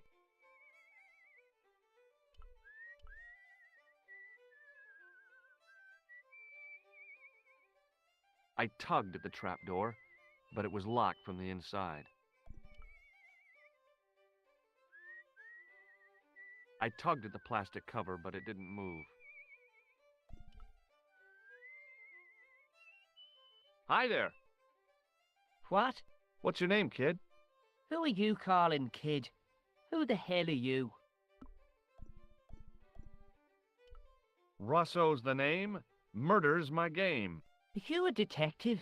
Let's just say I'm here to find the truth. Cool. Just like on the telly? Cut the crap and tell me your name. Liam McGuire. What are you doing hanging around the bar, McGuire? I'm on the run from me dad. Why? Did you do something bad? I ain't done nothing, boss. You can tell me, kid. Is it your dad? Oh, sir. He drinks every last penny down his evil throat. And there's me poor old mother, bedridden and dying of presumption. I tried to buy her medicine. Chopped firewood for Father Mahoney till me fingers bled. The old skinflint cheated me too. But I took the pennies he gave me back home. Look, Ma, says I. See what your darling son has earned with his own sweat and blood. When suddenly, me dad appears and grabs the loot. I'm off to Dublin heavy drinking, says he. Watch out till I get back.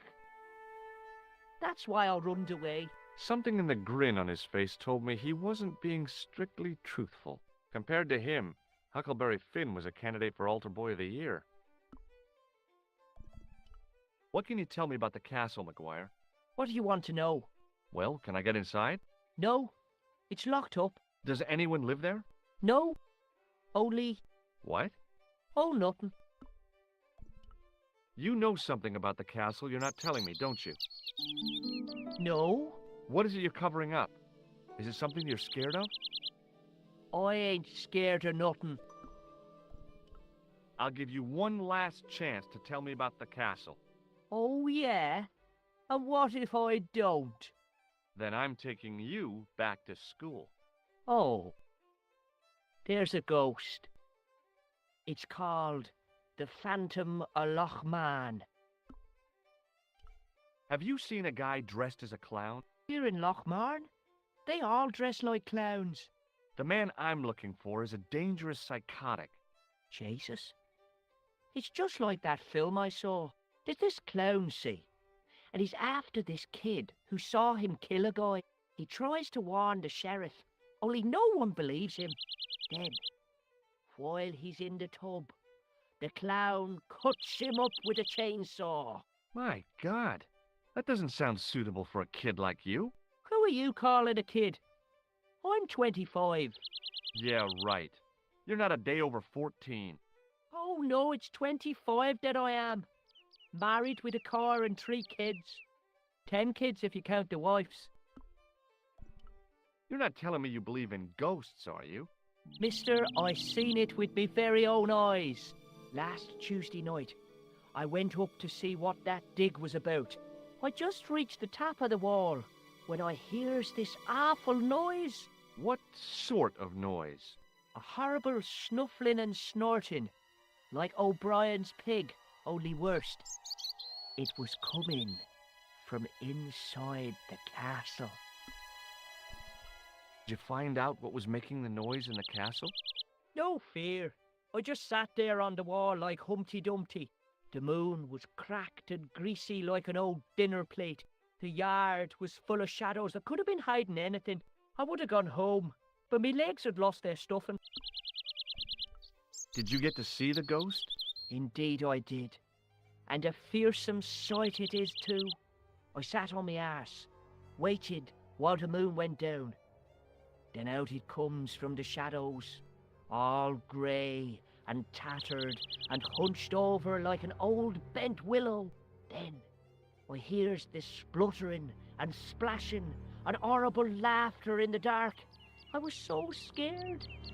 Why, I fell off the bloody wall. I'm sure there's a rational explanation for what you saw at the castle. There is. The bloody place is haunted. Have you ever seen this man before? What a slimy character.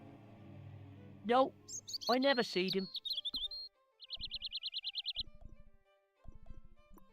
See you later, kid. Okay, mister.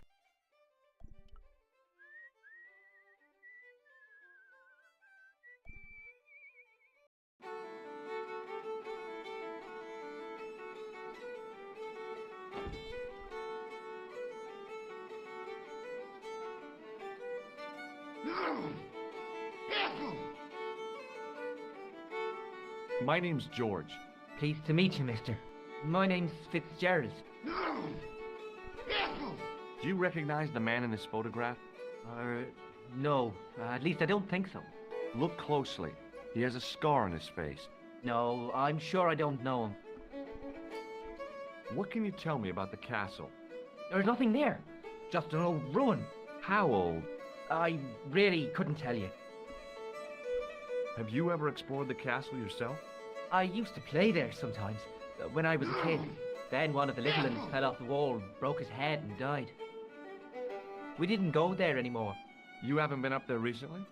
No. Can I get you another drink? Oh, no thank you. I shouldn't be drinking at all. I'm on tablets for my nerves. More than a pint and I'll pass out. Check out this pass. Yeah. It's yours, is it? Not exactly. Do you recognize the name? Thomas Merlin? No, never heard of him. Does this matchbook mean anything to you? No. See you later.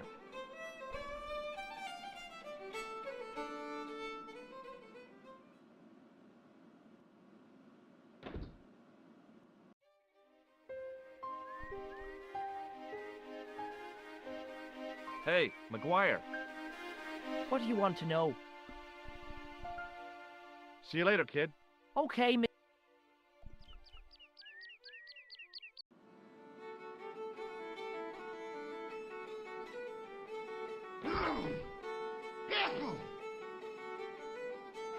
Top of the morning to you.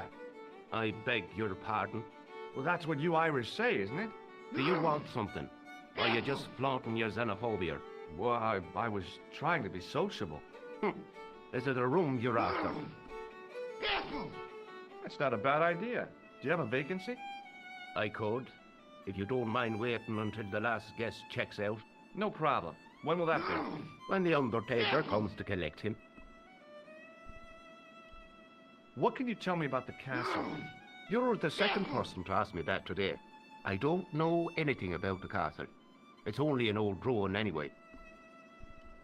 Who else was asking about the castle? He said he was a reporter. He was asking about the little people. I could have told him a tale or two about the little people. He might have paid me to hear what he wanted me to say. Anyway, I chucked him out on his arse. Good for you, Meg. That's the way to deal with journalists. Do you recognize the name on this card? No. Should I? Nah, it was a long shot. Do you recognize this man? No, I don't. What do you want with him? I've got a score to settle. I don't want any trouble in the bar, mister. If it's a fight you're looking for, see Father Mahoney. A priest? A man of the cloth? Sure. And he teaches the boys how to box at the youth club. According to Mahoney, it develops character. Isn't that right, lad? Didn't he teach you the art of pugilism? Doyle. Sorry, Michael. I was miles away. What did you say? Never mind.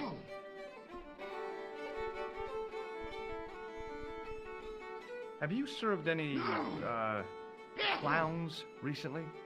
No. You're the first today. Seriously, I'm looking for a man dressed in a clown costume. Would he be having a little white dog with a black patch over the eye? I shouldn't think so. I'll try a glass of beer, please. Is this your first pint of real ale? Well, I guess so. What's real ale, anyhow? Beer that's brewed from natural ingredients to traditional methods. It shouldn't be kept under pressure or refrigerated. And finally, it should have a good body and distinctive character. In other words, it's flat and worn with bits in, and it makes you fall over.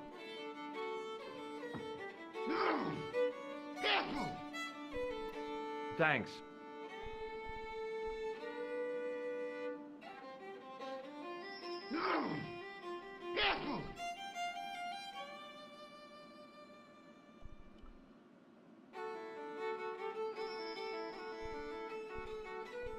Hi, my name's Stobart, George Stobart. Hello there, mister. What can I do for you? Can you tell me anything about the castle on the hill? Oh, I don't know much about anything. You should ask Mr. O'Brien here. He just joined up writing. Would you be one of them history fellas yourself? That's right, Professor Stobart, Miskatonic University. You're an archaeologist, and you're asking us about the castle. Excuse me, Mr. O'Brien. The gentleman was talking to me. How come you didn't leave with the others? I didn't know they'd gone. Oh, yes. Packed their spades and shovels, and away they went. Seems I missed all the excitement. What excitement? Do you know anything about Peagram's excavation? Only that he didn't have the right tools for the job. What he needed was shovels and a JCB. Peagram was digging for historical remains, not coal. Is that a fact? What the hell for? It's the science of archaeology, Pat. Understanding how people used to live by what they've left behind. One day archaeologists might be digging up our remains.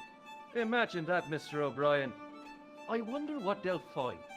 Well, it won't be arrowheads and beakers. Fast food cartons and flavored condoms, more likely. Is it true that Peagram found a valuable gem? What? First I heard of it. Where have you been, Pat? For that gem is the talk of little town from Lochmarn to Ballydoon. Nobody told me. The lucky sod. So that's why he's scampered. Did anyone from the village work at Peagram's Dig? I tried it myself, but that high and mighty history man called me incontinent. What a nerve. Hadn't I dug more holes than the rest of them put together? Bye for now. Hello there. My name's George Stobart. Pleased to meet you, I'm sure. I'm O'Brien. Can I help you? What can you tell me about the castle, Mr. O'Brien? It's a fine site now, isn't it? Dates back to the 10th century, you know. Most of the existing building was added much later, of course. Are the ruins open to the public? Oh no, it's much too dangerous. Anyway, there's nothing of interest remaining. Can you tell me about the tripod which was found at the castle? Now there's a bone of contention and controversy. It was dug up by an Englishman of the archaeological persuasion. Who was this Englishman? Professor Pegram, the same man who dug up the gem. Do you know where I can find Pegram? You're too late to meet that fella. Is he dead? Not that, but he's gone from the village. A sore point with our esteemed host, I might add. Why is Pegram's departure upset the landlord? He's lost a paying guest, that's why. More than that, there's the question of an unsettled bill. Poor Michael's seen red over the business, and I don't blame him. Can you tell me more about the landlord? Mick Leary? He's what you call a would-be sophisticate. The trouble is, his idea of sophistication extends as far as putting paper in the lavatory. I never worked out why he did that. It's much too dark in there to read. That's true. Have you ever run your hand over the back of the door? The graffiti is written in Braille. Do you know where Pegram is gone? I'm sorry, but I don't. He upped anchor in the dark and shipped out before the dawn. Why did he do that? Who knows? A guilty conscience or a secret assignation. Whatever the reason, he'll not be missed in Lochmarn. Maybe now the fuss about the gem has died down, we can get back to normal. What can you tell me about the gem which Pegram found? Now there's a gem which should never have been taken. A man would have to be full of greed to covet that stone. What's your interest in the jewel? You're not a reporter, are you? Oh no. Thank the Lord for that. Have you heard of the Phantom? More than that. I've seen it. And let me tell you, it's a dreadful spectacle. So it's not just a local legend. There really is a Phantom of Lochmarn. Oh no. I was talking about the Phantom of the Opera. Do you recognize the man in this photograph? Nope. I've never seen him before. Goodbye for now. He wasn't listening.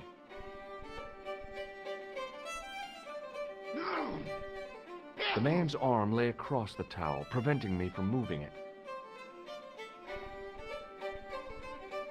The man's arm lay across the towel, preventing me from moving it. I'm gonna get the timing on this. Yeah.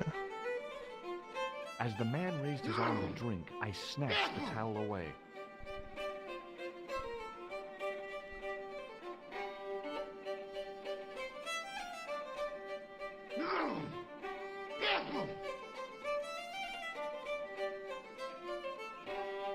Hey, where do you think you're going?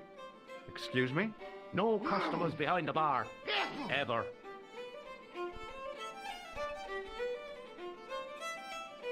Hi there, old-timer. What? Nasty cold you've got there. As soon as the words left my lips, I regretted them. Is there such a thing as a cold which isn't nasty? I put the question to Father Mahoney. Father, says I, why were we born to suffer snot? What did he say? He said, it's my reward for being out all night like a sinner. Pious prig. Anyway, this is no ordinary cold. It's the hay fever. Pollinosis?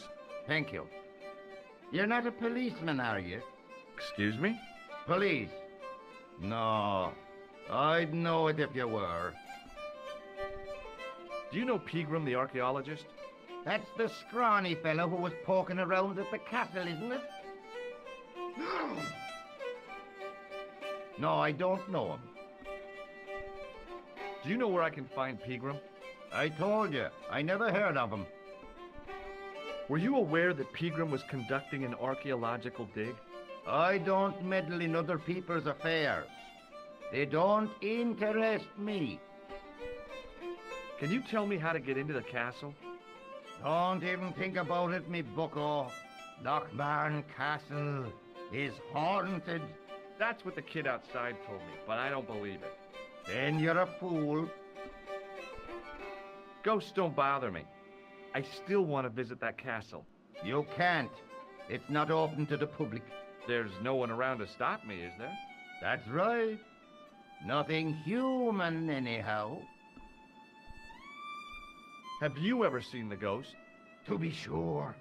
With me very own eyes. Can you describe the ghost? It was horrible. A wee stunted beast, long beak, straggly, flappy wings.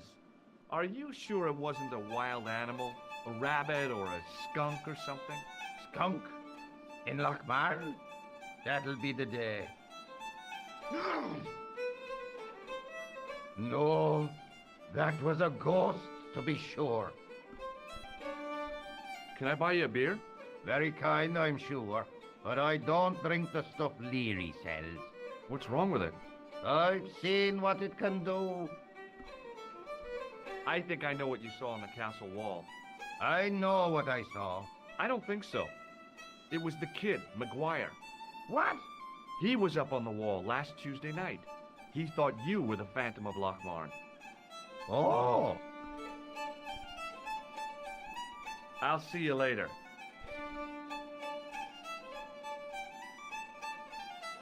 Hello. Do you know Professor Pegram?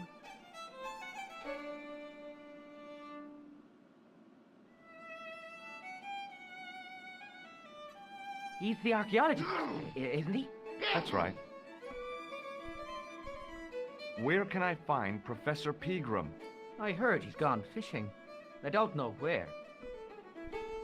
Did you work at Professor Pegram's dig? What gave you that idea? Have you heard about the gem which Pegram found? I heard a rumor, but you can't believe everything you hear or see, can you?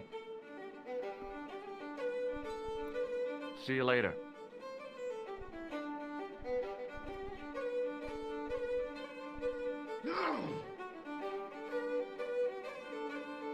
Excuse me.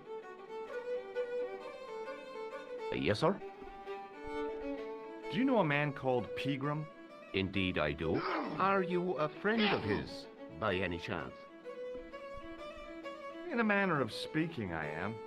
Right, me boyo, 160 quid he owes me, pay off. That's Pegram's business, not mine. Ah, but he's done a bunk, hasn't he? Scampered.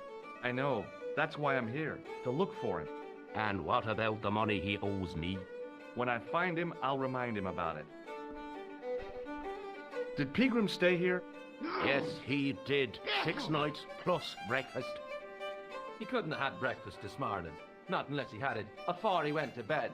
What the hell are you talking about, Doyle? The history fella. I seen him this morning, crack of dawn. I had to get up at 4 o'clock to see to the missus. I didn't know your wife was sick, Pat. She's not. Anyhow, I went out to empty the bucket, and what do you think I saw? For the love of God, Doyle, get to the point. It was the history man, heading out to the village, on a bicycle. I knew it. Hand over me money, or I'll throw you out. Can I see Pegram's room? It's been taken by one of the brothers from the reformatory. They come every year for spiritual refreshment. That's a good one. Their idea of refreshment is a good full of stout. I wouldn't want to disturb a man of God, especially not a big fella from the bad boys' home. I don't blame you, Mick. That brother's got muscles like a muscle man. A glass of beer, please. Won't change the subject. Are you gonna pay me Peagram's rent or not? No way. Listen, I'm not really his friend. I've never even met the guy. But I need to find Pegram urgently. I think his life is in danger. Damn right it is. Excuse me for butting in, Michael, but I think the young fella's telling the truth. I'm sorry I bit your head off, sir. That's okay, I understand. I guess. May I have another beer, please? Certainly, sir. Same again? Yeah, please. How is this stuff made? That's the secret of the master brewer, sir.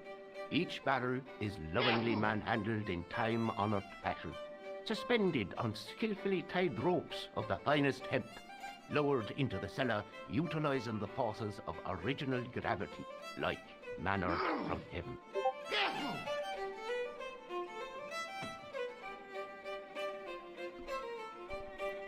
Thanks.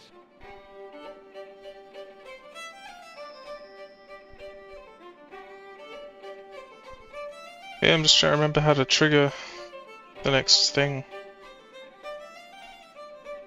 It's to do with this guy. Hello. Do you recognize the man in this photograph? No, I'm sure I don't know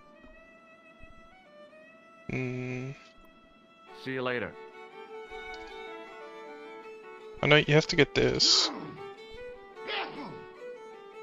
As soon as the old guy looked away, I grabbed this piece of wire.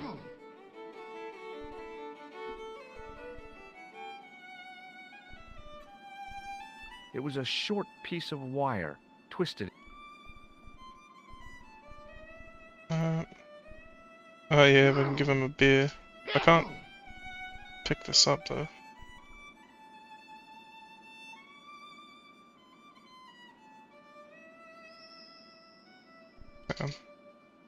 Excuse me. Hello. Just make sure no one's got anything else to say. Hey. Hello, Dad. Oh, here we go. Do you remember seeing Sean Fitzgerald at the dig? Let me see now. I think me brain box needs a spot of lubrication.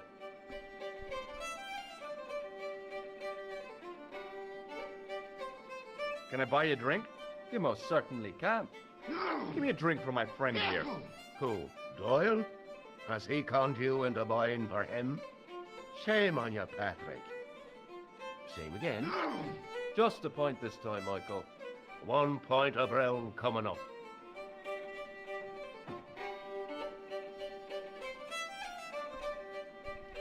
Do you remember Sean Fitzgerald now? I can picture the scene as if it was only last week. Come to think of it, it was only last week. Fitzgerald was there all right. Him and a bunch of students. He was speaking with the boss man. Bye for now. There we go.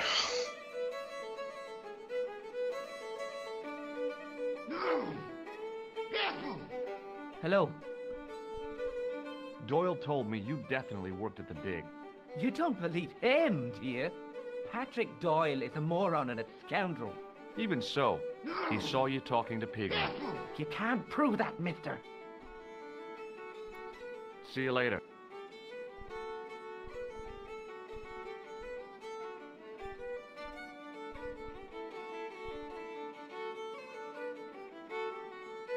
Hello again.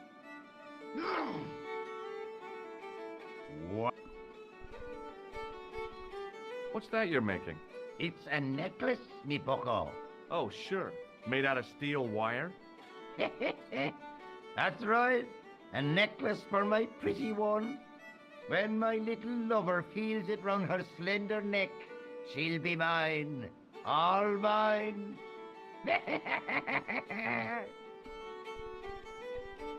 If I was a woman, I wouldn't think much of a wire necklace.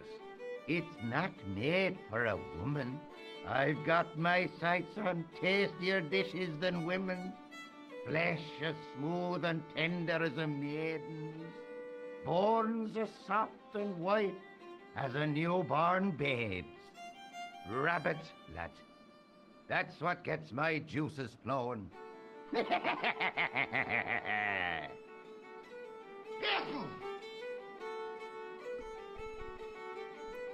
I'll see you later.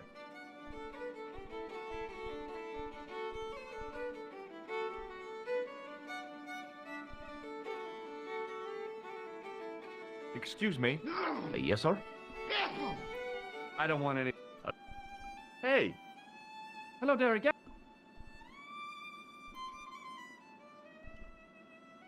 Excuse... Hello. Oh, no. The young red-haired guy, perhaps he felt threatened.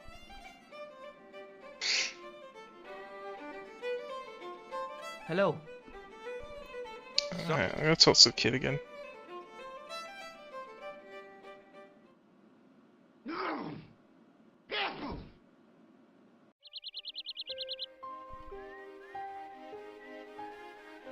Hey, McGuire. What do you want to know? Do you know a man called Pegram? Can you describe him like on the telly in the cop shows? He's an English archaeologist. I know the man you mean if he's the one. Can you tell me where I'd find Pegram? No, I can't, 'cause he's not here now, but if I sees him, I'll ask him. Do you know what Pegram was doing in the castle? Digging for buried treasure. Jewels and gold and skeletons, like in the films. Do you know anything about Pegram's dig? He wouldn't let me anywhere near it. I offered to help, but he chased me off. I didn't want to see his smelly old hole anyhow. Did anyone from the village work at the dig? Pegram brought some students and bums with him. He reckoned no one in Lochmarn would know what to look for. The only local guy who worked for him was Sean Fitzgerald. Fitzgerald says he's never been anywhere near the dig. He's having you on, mister. Are you sure Fitzgerald worked at the dig? Oh, yes. It was him, all right. Would I tell a lie? Well, he denies it. I saw them together only last night. I wish you'd told me that sooner. What were they doing? Pegram gave Fitzy a box. He didn't look too happy about it. I knew it. But how am I going to persuade him to part with it? Break his fingers. Nah, I couldn't do that. I could. Thanks for the offer, kid, but I'll try a more subtle approach. Chinese burns? What's Fitzgerald scared of? Everything and everyone. So I shouldn't have any trouble getting him to talk. He's a pushover. But don't scare him too much. Try the soft touch. Butter him up a bit. I heard that Pegram had found a legendary gem. That's right. It's been the talk of Lochmarn all week. You haven't seen the gem, have you? Hell no. I reckon Pegram made off with it. If I was him, I'd go to Amsterdam, chop it up and sell it. He could be living the life of Riley instead of digging holes. See you later, kid. Okay.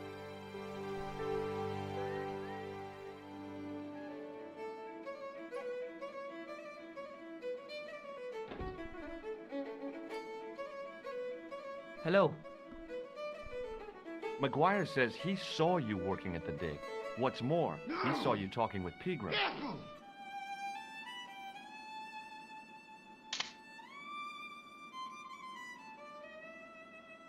I knew this would happen. I knew I'd get caught. Just my luck. Grasped up by a delinquent and a dimwit. I need to talk to Professor Pegram, if he's still alive. What do you mean? Is he in danger? Yeah, you too, if I'm right. You're not from the Social Security. Hell no. What makes you think that? Well, I was claiming benefit at the same time I was working for Pegram. I'm not in a position to make judgments, Sean.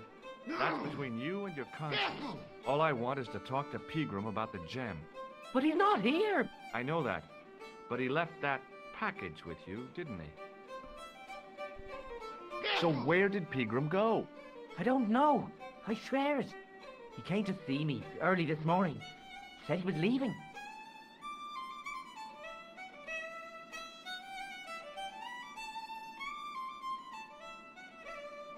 He asked me to give this package to a guy called Marquet.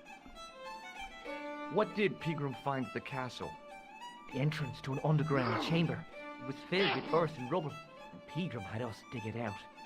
We uncovered a secret room. A hidden chapel. Did Pegram find the gem in the altar room?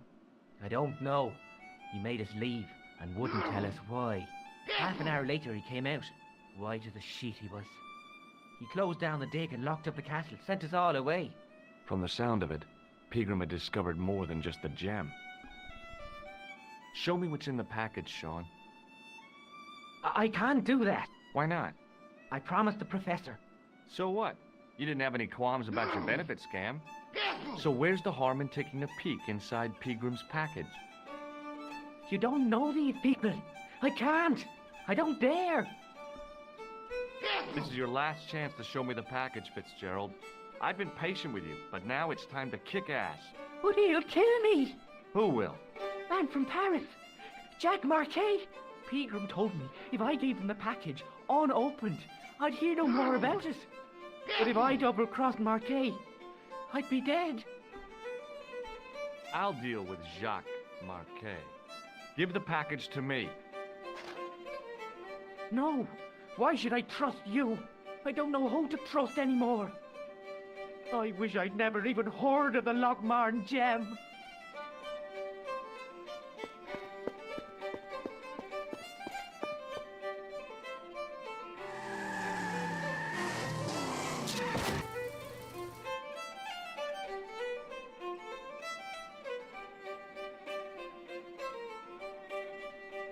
Hey, I just seen a big red. Get out of here, Maguire. Come back when you're old enough. What's the lad howling about? A big red sports car. Sean Fitzgerald's been runned over. Get out! Noisy little tyke. Maybe you should send out some medicinal brandy, Michael. Oh, yes?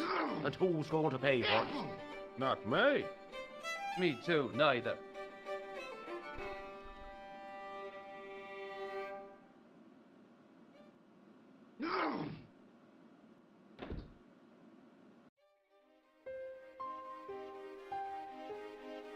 I was telling the truth about Fitzy, mister.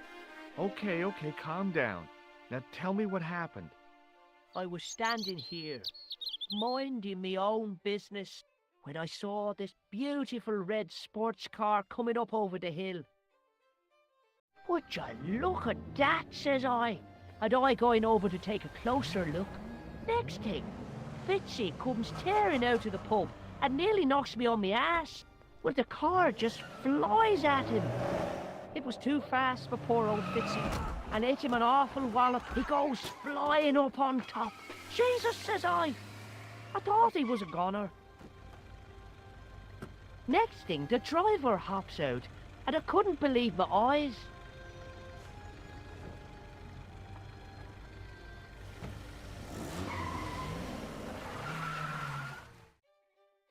He was dressed like a bloody pixie. Did this pixie have a scar on his cheek? I couldn't see. He was wearing a stupid mask. Are you a special agent? Sorry to disappoint you, kid, but I'm not. Did Fitzgerald drop anything when he was hit? I didn't see. It all happened so fast. See you later, kid. Okay, mister.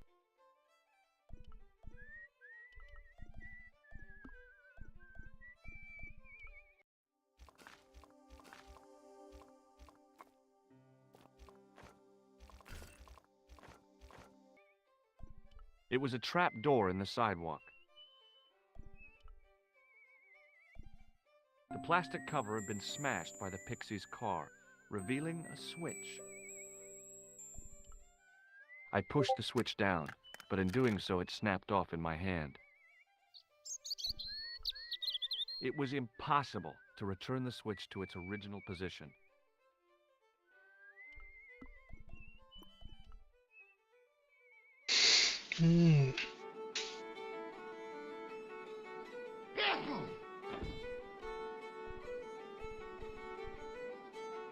Excuse me. Yes, sir? Do you know Sean Fitzgerald very well? I know him enough not to sell him more than 2 pints. He's like a kid when he gets a few beers inside him. I'm not surprised. He's on medication for his nerves. There's nothing wrong with his nerves. He's just screwy. Thanks.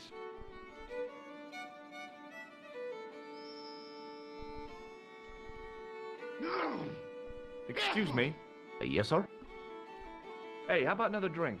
Same again? Do you serve cocktails? I'll serve anyone with manners. And money. No, I'm serious. Have you considered turning McDevitt's into a cocktail bar?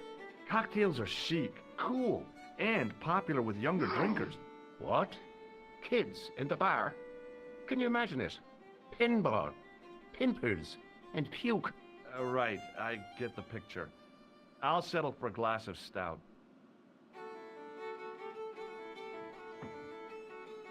I'm sorry, but the pump appears to be broken. I could fix it for you. I don't think so. This is a job for a professional electrician. Oh well, at least the glass washer is still working. It's not my dear, is it? It just so happens I'm an electrician. Check out my credentials.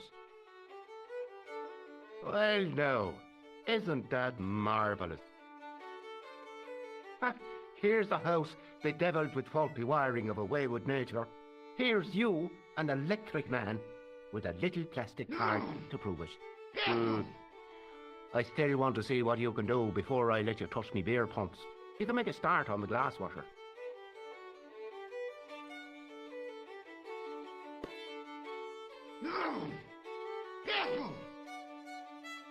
And when you finish that, will you take a look at the pumps?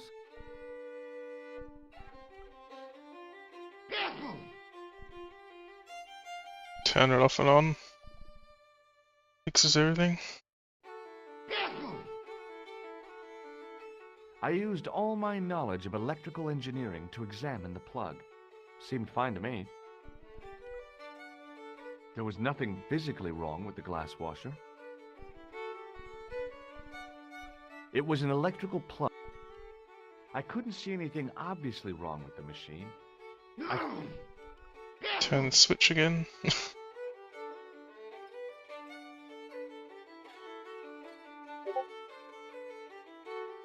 No, we came to Ireland. Took an airplane. To follow the lead.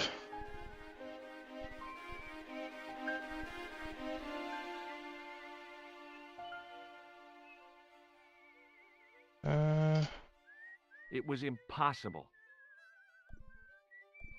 I don't remember how we turned the switch on again. I tried to flip the switch with the lifting key, but it was much too cumbersome for the job.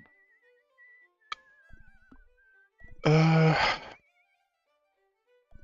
don't remember. How did... It was a short... It was a trap.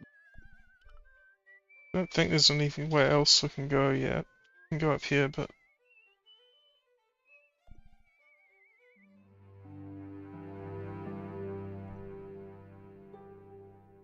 I don't think we come here yet.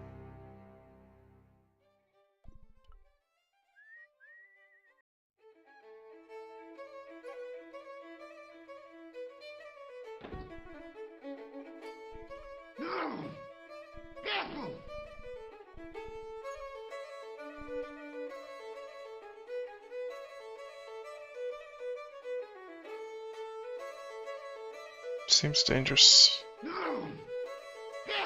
I replaced the fuse with a piece of wire. I knew it was dangerous, but I was desperate enough to disregard everything I knew about standard safety precautions. Excuse me, Mr. Leary.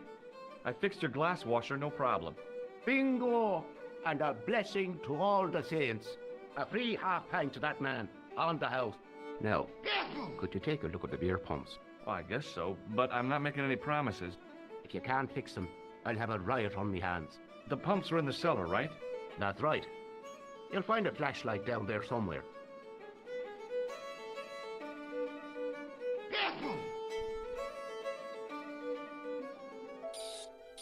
What a dumb place to store a flashlight. A dark cellar.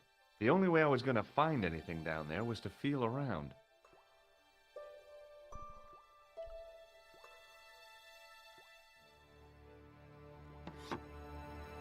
I pushed the lever and heard the grating of metal, but nothing appeared to happen.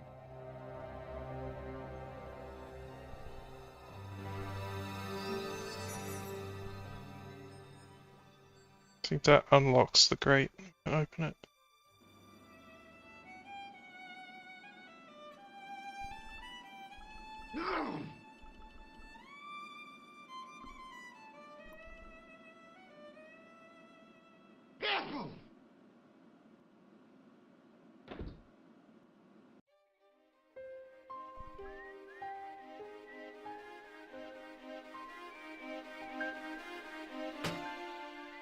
I lifted the trap door, and an overpowering smell of stale beer rose from the cellar below. I looked down on a stone-tiled floor, way too far to jump.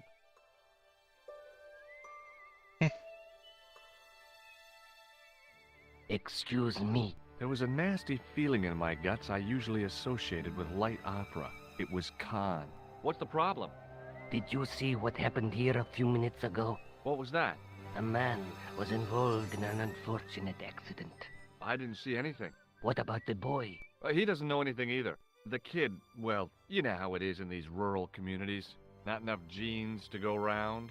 I prayed McGuire had the sense to keep his mouth shut. Was the guy hurt bad? He's been taken care of, but he thinks he dropped a small parcel. You didn't happen to find it, did you?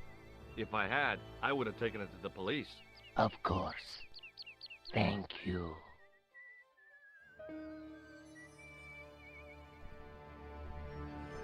The drain was covered with an iron grating. Through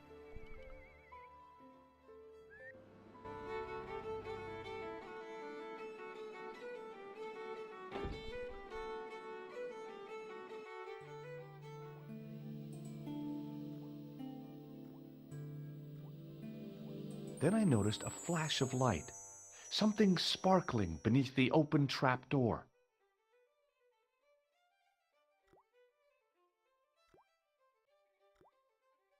It was Peagrim's gem, all right. A large, uncut blue stone.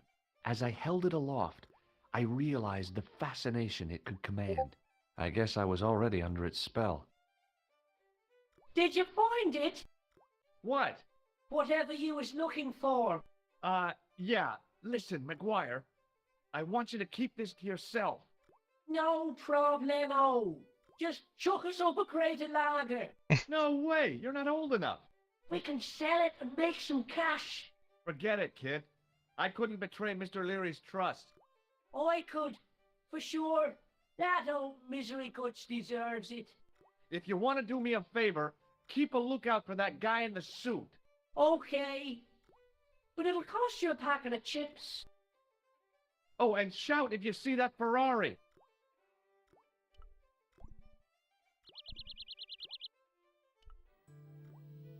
I looked among the cleaning materials, but saw the faucet creaked, coughed, and spewed out a stream of rusty-colored water.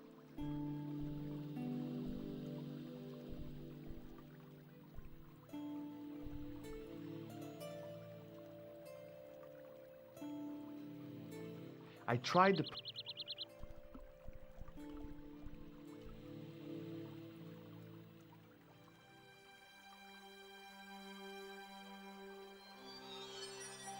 I held the towel under the faucet and soaked it with water. Hang on 1 sec.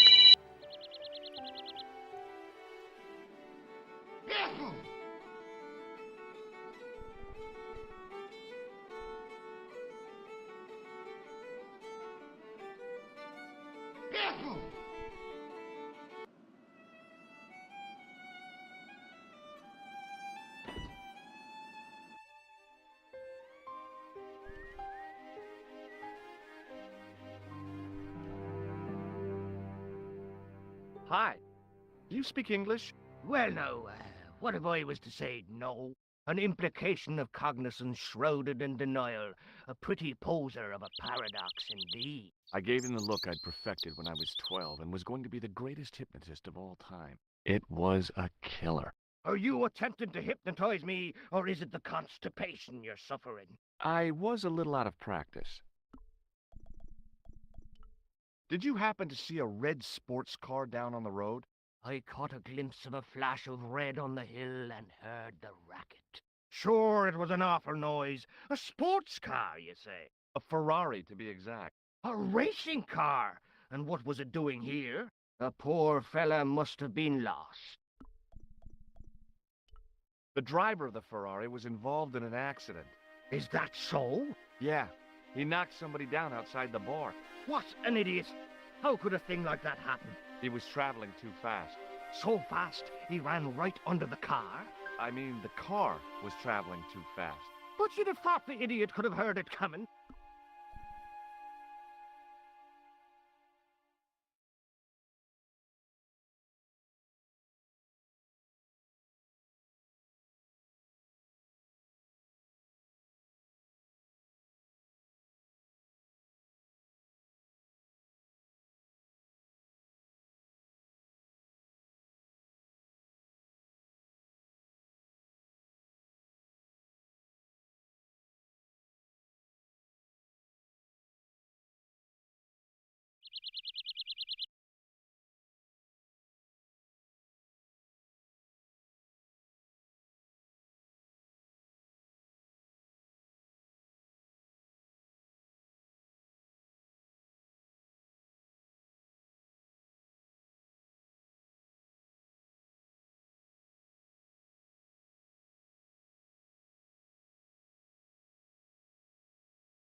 Alright, sorry. Back.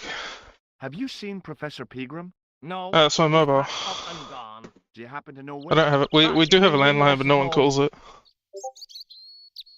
8. Oh, I shouldn't say that out loud. No, it's. I'm pretty sure it's. I'm pretty sure it's that. I don't know. It's been forever since we used it. Do you think Pegram's disappearance is due to the curse? Look at the facts. He dug up the gem, he disappeared, bingo. It doesn't take a degree in mathematics to work that one out, does it? You don't have to be a smarty Pythagoras with a calculator. I guess not. Pegram has run off with the gem. Maybe you know the guy who was hit by the Ferrari. His name is Sean Fitzgerald. Oh, I know him all right. That's me nephew, the idiot responsible for the stacking of my hay cart. Was he killed by the car? Oh no, but he has been abducted. Well, that's a relief now. Coming up on what is apparently the hardest puzzle in the game.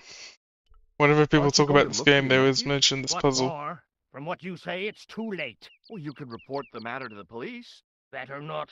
Besides, what could they do? Well, they could mount a search. They have only the one bicycle between them. In a question of superior acceleration, I put me money on the Ferrari. I think you ought to know exactly what Sean has gotten himself into. I'm not sure I want to know. But you're his uncle, his own flesh and blood. You're right, but what can I do? If I'm not here to guard it, some idiot might try to climb the haystack. What a moral dilemma. Stay here and guard this potentially lethal agricultural construction, or to go off in search of the prodigal nephew, the very man responsible for said hazard? It'll need some thinking about. Why, there's no problem. You're right. Why didn't I think of it before? We'll demolish the haystack. You don't have to demolish the haystack to go look for Sean. I'll stay here in your place and warn anyone who's silly enough to climb it. Marvelous! I think I should start me inquiries in the bar. Bar. He strode off in the direction of McDevitt's bar, leaving me to contemplate the stack of hay.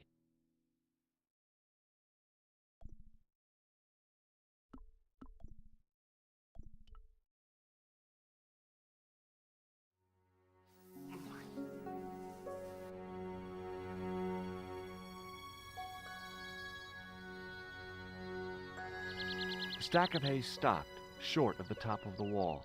Even if I stretched as far as I could, the wall was out of reach. What I needed was a slice or two of Alice's Wonderland.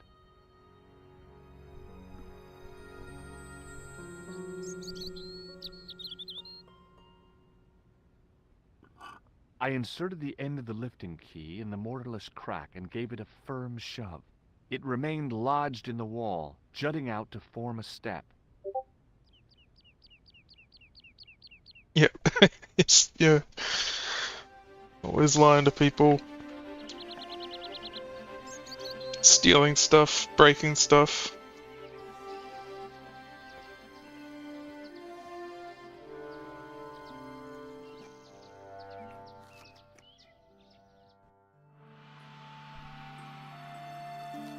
Alright, well this is it. This is the puzzle.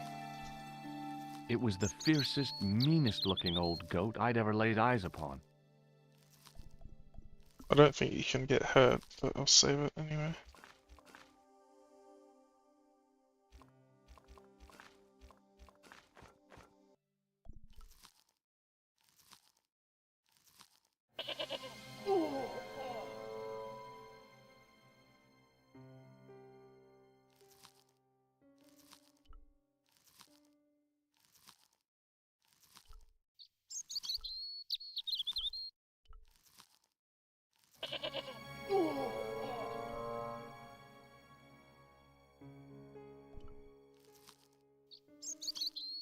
It was a rusted piece of iron, maybe part of a plow or something.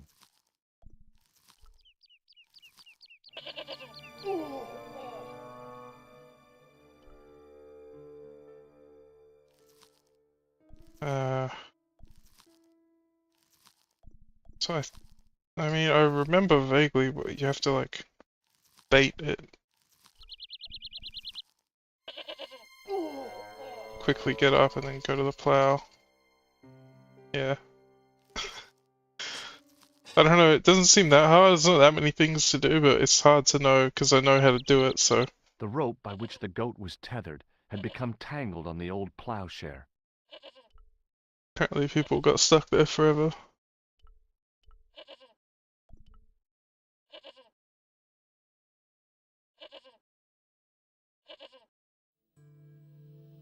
Fucking goat puzzles, bullshit.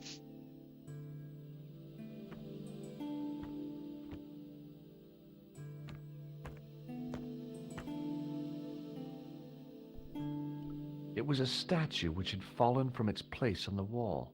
5 fingers of stone projected from the back of the carving. There was a pattern of 5 holes arranged on the wall. They'd been drilled there deliberately.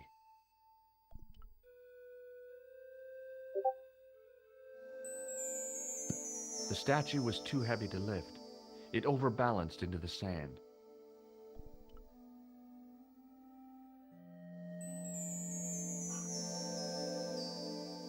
As I swung the stone upright, I noticed it had left a pattern of holes in the sand. The 5 fingers on the back of the statue had left their impressions in the fine sand.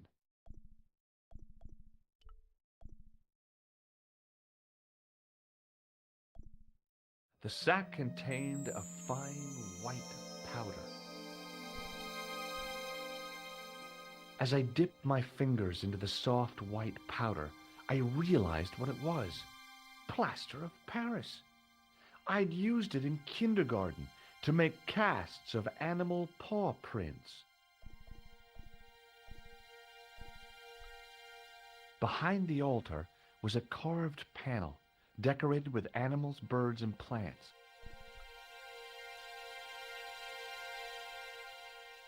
I tried in vain to move the panel.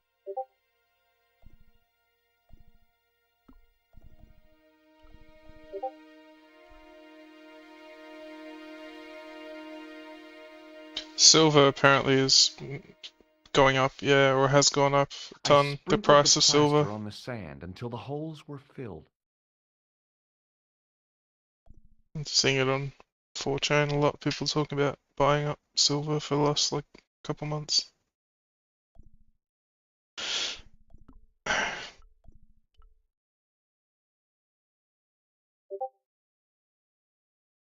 I squeezed the towel as hard as I could, but it was barely damp. Okay, so we gotta go to the pub and wet the towel and then come back as fast as possible while it's still wet. It's like a timer puzzle. Yeah, dimes, so American dimes, I guess. It's probably like only ones from before a certain date. Because I bet at some point they probably just changed it to be like fucking made of some crap copper or some sort of alloy and just maybe coat it with a silver look.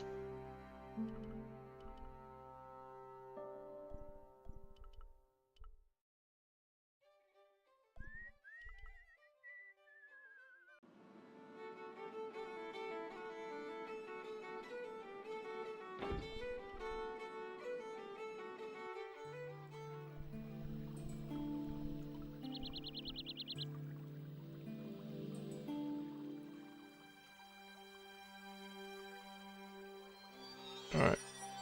I held the towel under... Go, go, go.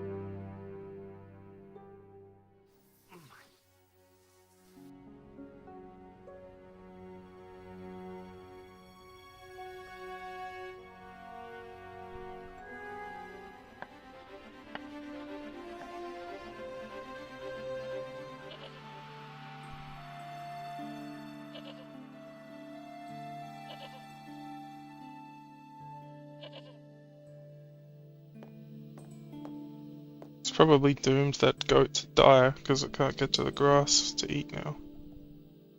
Not that he cares, because he's fucking selfish American. The trickle of water was quickly absorbed by the plaster. I eased the solid piece of plaster from the sand. Underneath, it had formed a perfect copy of the statue.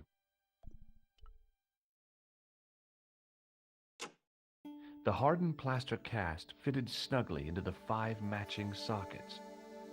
There was a soft thud, then silence.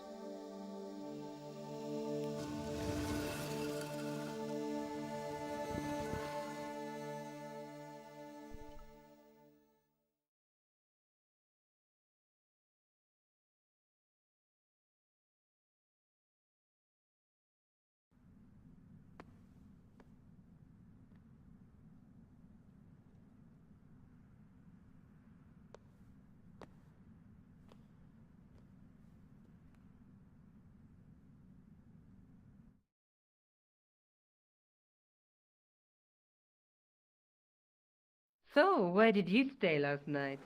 At McDevitt's, I got to drinking with Doyle and a couple of the guys. That explains why you look so ill today. Did you get any sleep at all? Not much. I had to share the room with another guy. Did he snore? Hardly. He was dead. Then Leary woke me in the middle of the night to help bail out the cellar. The cellar was flooded? Yeah, some idiot had left the faucet running. And you say Pegram has disappeared? Without a trace. But my visit wasn't a complete waste of time. Pegram's gem? The Templar's gem. Whoever Jacques Marquet is, he's in for a disappointment. Jacques Marquet? He's the guy who should have collected the gem from Fitzgerald. I've been reading about Pegram in this magazine.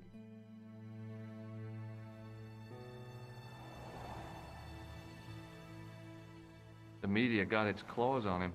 Yeah, if I was his agent, I'd get him to lose the pipe.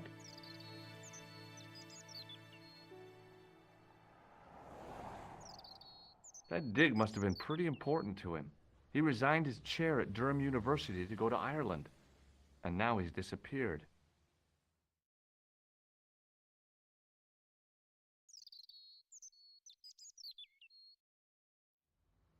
See what you can find out about Professor Pegram. I'll speak to the university. What are your plans? I want to find out who, what, or where Montfaucon was. All I've got to go by is the name and a picture of a hanged man. What do you know about Professor Pegram? I've seen a television program, Pilgrim's Past. He's written a book, The Crusader Families of Ireland. I want to look into the Crusades stuff. I don't know anything about it, Let's really. take another look at the manuscript. Seems interesting. That's the tripod in the Crew Museum. That's the gem that Pegram found in Lochmarn.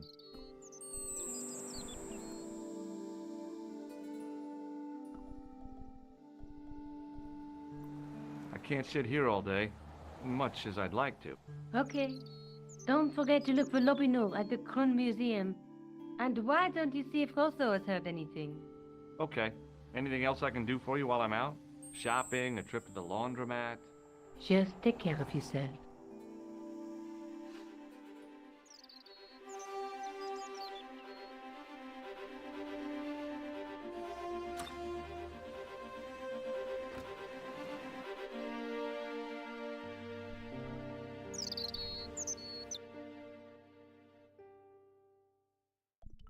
Go to the police first, because I might forget to do that.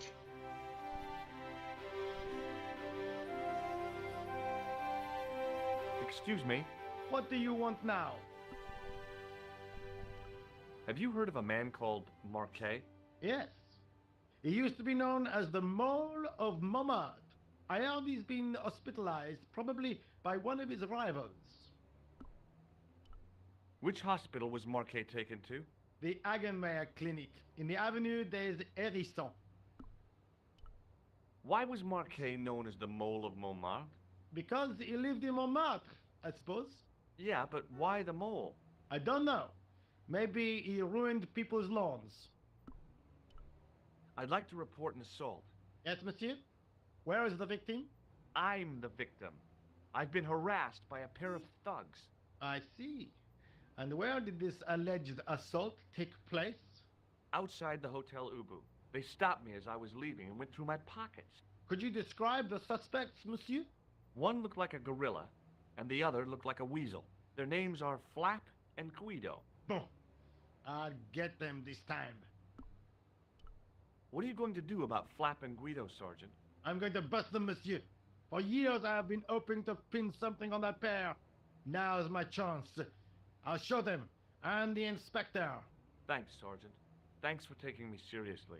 I'm only doing my duty, monsieur. Is Rosso here? Yes, he is. You wish to speak to him?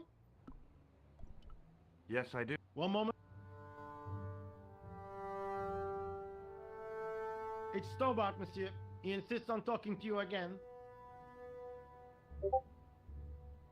Thank you, Moo.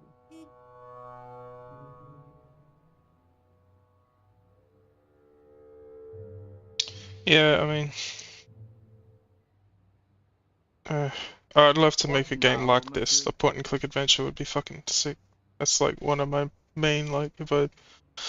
On the top list of, like, what I would try and do would be a point-and-click adventure like this. Ever heard of a guy called... But yeah, you need Jacques Marquet?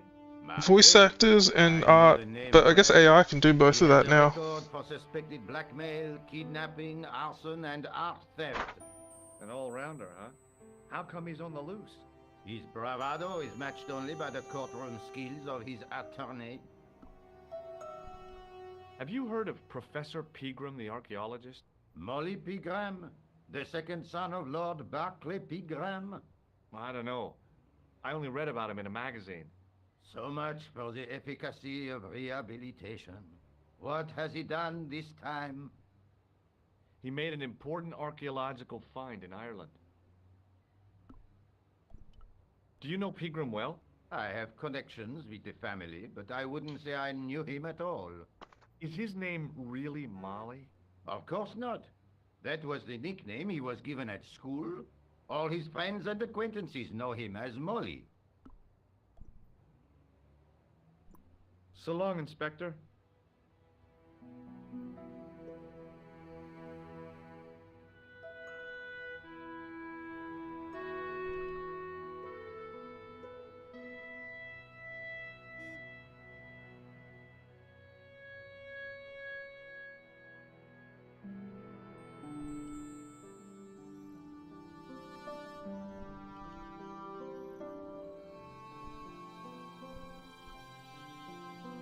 This guy sucks.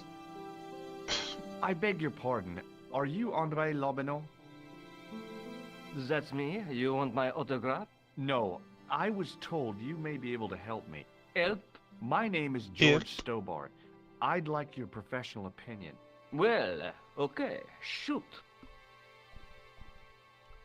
I'd like your opinion on a medieval manuscript. Vraiment? Do you have it with you? No, it's too fragile. And besides, there are certain people who'd stop at nothing to get their hands on it. Intriguing. Do you have a copy of the text? There isn't much. Only a few Latin phrases. I was kind of hoping you'd help decipher the pictures. Without seeing the manuscript, that's a tall order. Just tell me one thing. What does the image of two men riding on the same horse suggest to you? The Knights Templar. Does the Templar seal appear on this manuscript? I'd love to see that for myself. Can you tell me anything about the Knights Templar? I sure can, Georgie. Soldiers, diplomats, mercenaries, monks, bankers, you name it, the Templars fit the bill. The greatest fighting force in Christendom, the militia of Christ. Jeez. How did the Templars get their name? From the building in which they set up their headquarters. The King of Jerusalem gave them part of a mosque on the Temple Mount. It was said to have been the site of the original Temple of Solomon. The order became known first as the Knights of the Temple, and later as the Knights Templar. You're a mine of information, Andre. Glad to be of help, Georgie. How come the Templars became so wealthy? There was a constant stream of new recruits to their ranks, many from noble families. They were required to swear a sacred oath of poverty, chastity, and obedience. So, their money, goods, and lands were donated to the order. The Templars soon held land in France, Scotland, England, Spain, most of Europe, in fact. The poor Knights of Christ became the wealthiest power in Christendom. Is it true the treasure of the Knights Templar was never found? Who knows? So little knowledge of what really happened remains. Or, if it does, the truth has never been made public. What do you mean by that? The Templars have attained mythological status, like the King Arthur of the Britons. There are people even now who say the Templars still exist. Do you think that's likely? No, not for a minute. Does the name Montfaucon mean anything to you? Sure, it was the most grisly spectacle in Paris until the Revolution. A public toilet? Montfaucon was the place of execution for many thousands. A dark temple of death, with row upon row of arches, each one framing a grim exhibit. Scores of rotting corpses swung on creaking rope, while the crows devoured their flesh. That explains the image of the hanged man. I found a reference to Montfaucon in Ireland, in a village called Lochmarn. Lochmarn? That's where Pegram was digging. That's right. He'd left the excavation before I arrived. Where was the site of Montfaucon? To the northeast, near the Canal Saint-Martin, but there's nothing there now. The old gibbet was torn down during the Revolution. Do you know Pegram well? Not really. I met him at a conference. I would have liked to talk to him in depth, but I didn't have time. When was this? Oh, back in the summer, July, I think. The second week of July? Maybe. Yes, it was, just before Bastille Day. So Pegram was in Paris at the same time as the other victims. Pardon? Victims of what? Nothing. Just thinking aloud. The manuscript is being looked after by a friend. In Paris? Yeah. Not far from here, in fact. Well, just give me the address and I'll come round and take a look. I'm not so sure about that. Maybe I should check with her first. A female friend? Yeah, she's a woman. Maybe it was my imagination, but I noticed a predatory look in his eye. Suddenly, this friendly historian had turned into the big bad wolf. This friend who has the manuscript, Oui, the anonymous girlfriend. She lives at 361 Rue Jarry. Ah, I know it well. I'll drop by. Just as soon as I can. What do you make of this? It's the biggest gemstone I've ever seen. Where did you get it? From Professor Pegram's messenger boy. Did Pegram find this on his dig? Yeah, the site where this was found was a Templar castle. Do you think it could be part of the Templar treasure? No, I shouldn't think so. Thanks for your help, Andre. This guy's in the second game as well.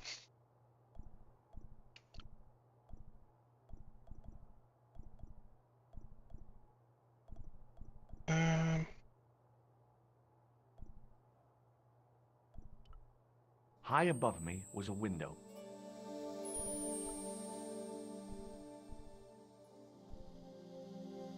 The rod turned smoothly, and the window above me opened.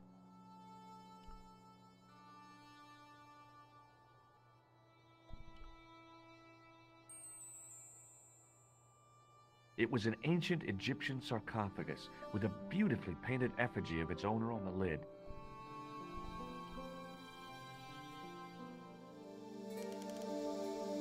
Leave it alone. That closet is over 3,000 years old. Closet? It's a sarcophagus.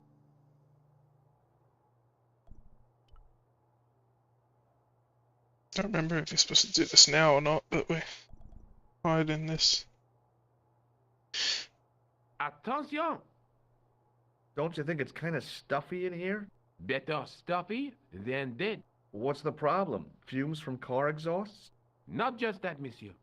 There's a new burger bar opened up across the street. The Laughing Buffalo. So what's the problem? They cook their burgers on a charcoal grill, and the fat falls on the open flame. The amount of organic compound and smoke particles released is astounding. Since they opened, local air pollution has doubled, and it stinks like a funeral pyre. That is why I keep the windows closed.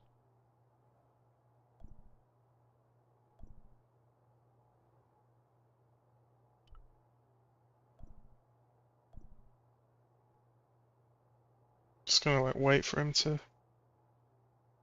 turn around, I guess. There we go. Go in here while he's turning the window thing.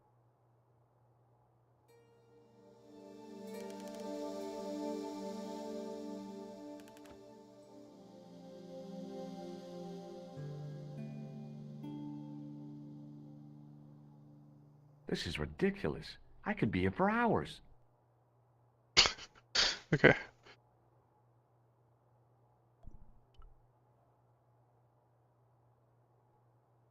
Let's do that later on. The case contained the... So we're gonna try and steal the tripod.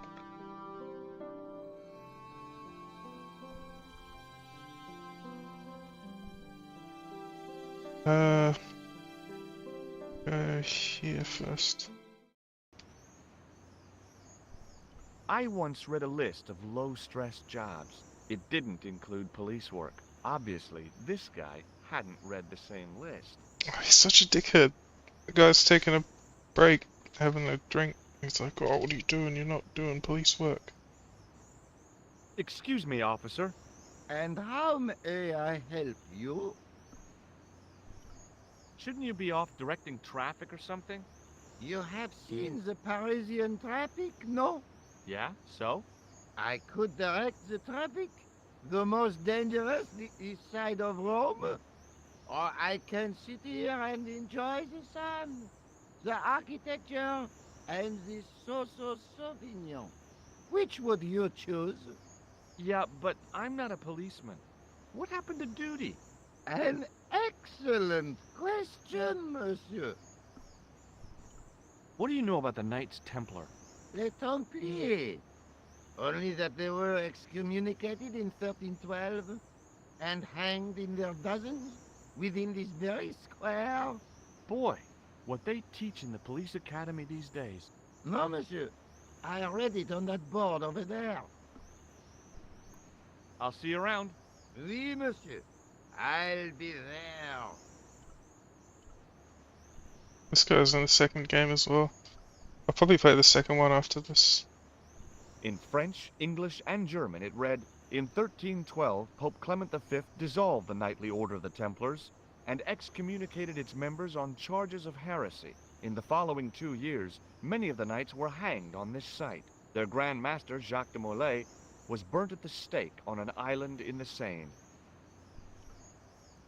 I couldn't open it with my bare hands.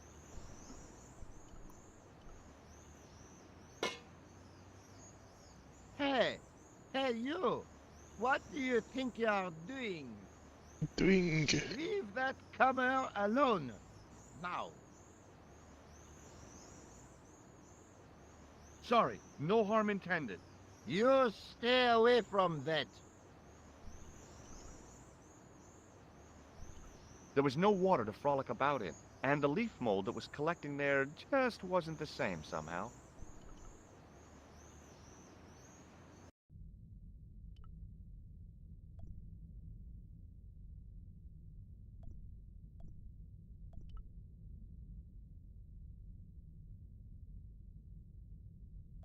A knight's tomb, his effigy in marble lying in perpetual state.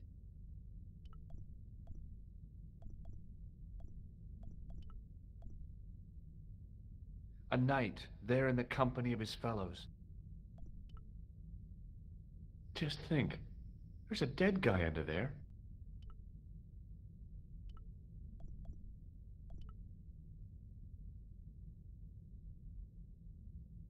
A statue of a knight holding a staff and a scroll.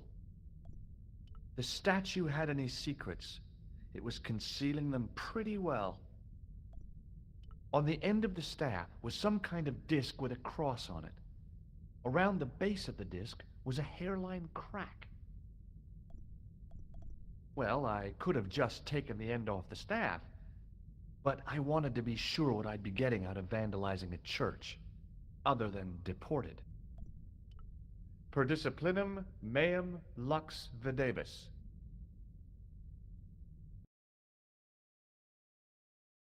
A bit of a stained glass window. Wow!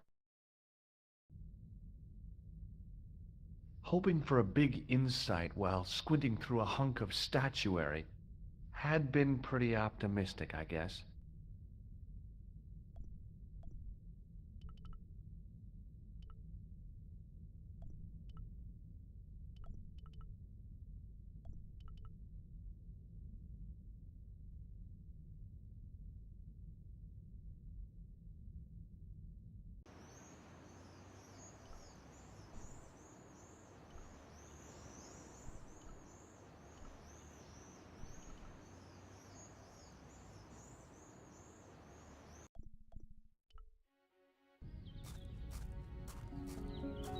The old building managed to retain some of its original grandeur, but the modern additions look like a baseball cap on a statue of a medieval saint. Oh, the foreshadowing of that. With the Notre Dame or whatever cathedral burned down, they put that horrible glass thing in front of it, or on top of it.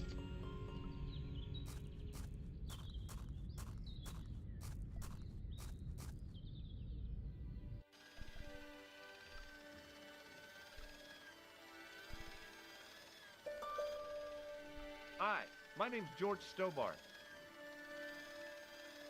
Pleased to meet you, sir. Call me George if you like. Are you sure? Yeah, that's my name. My name's Benoit, but everyone calls me Bunny. Bunny? That's right. I used to have this cute habit when I was a kid. Keep it to yourself, Benoit. Do you know anything about a patient named Marquet? No, sir, I don't know much about any of the patients. I've never met a doctor who admits that he's only human. I'm only a trainee, sir. I'm sure I'll get the hang of things. Do you recognize the man in this photograph? No, monsieur. I've never seen him before. See you later. Right. Excuse me. Yes, sir. Is this the Hagenmeyer Clinic? That's correct. I thought I was in a garden center. Oh, the plans. They were my idea. A little greenery to evoke the spirit of nature. How may I help you? I'm here to see Jacques Marquet. Oh, yes. Are you related to our client, sir? Yeah, I'm his, long-lost brother. A brother half his age with a different name and an American accent. Yeah, people always say that. I blame Mom. We were separated at an early age, after a mix-up in the nursery at the Oakland shopping mall. I've never heard anything so ridiculous in all my life. I guess not. So, do I get to see Marquet before the funeral? That attitude will get you nowhere. My instructions were quite clear. No one gets to see Marquet. So unless you can prove you're a relative or a close acquaintance, you're wasting your time here. Thanks for your help, ma'am. You're welcome.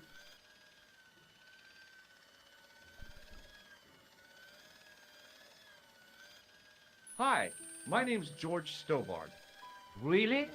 If you wish to make an appointment, see the receptionist. I'm looking for a guy named Jacques Marquet. In which department does he work? He doesn't. He's a patient. I see. You do realize there are strict policies regarding visiting hours, don't you? This is important. I have to talk to Marquet urgently.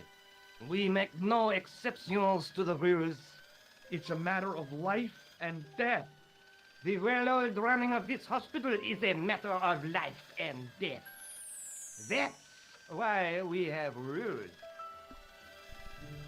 I think I ought to warn you that Marquet is not what he seems.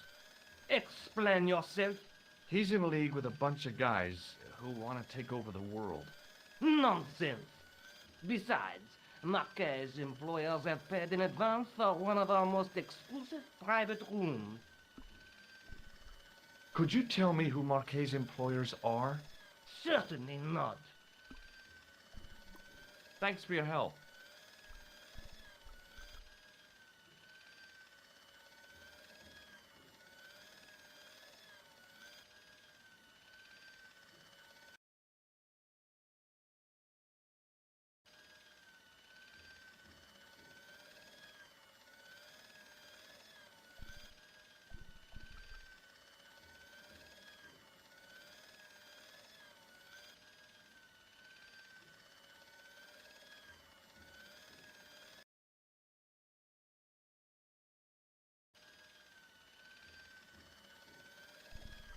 Hey, Benoit. There's no need to shout. What do you want?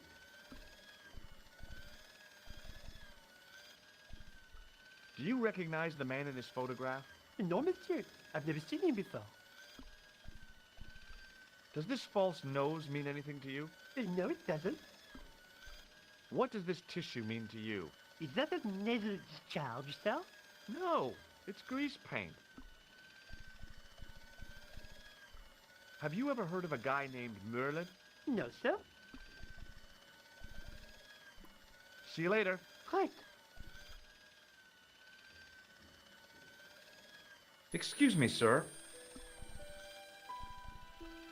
Does the name Thomas Merlin mean anything to you? No, it does not. Do you recognize the man in this photograph? No, sir, I do not.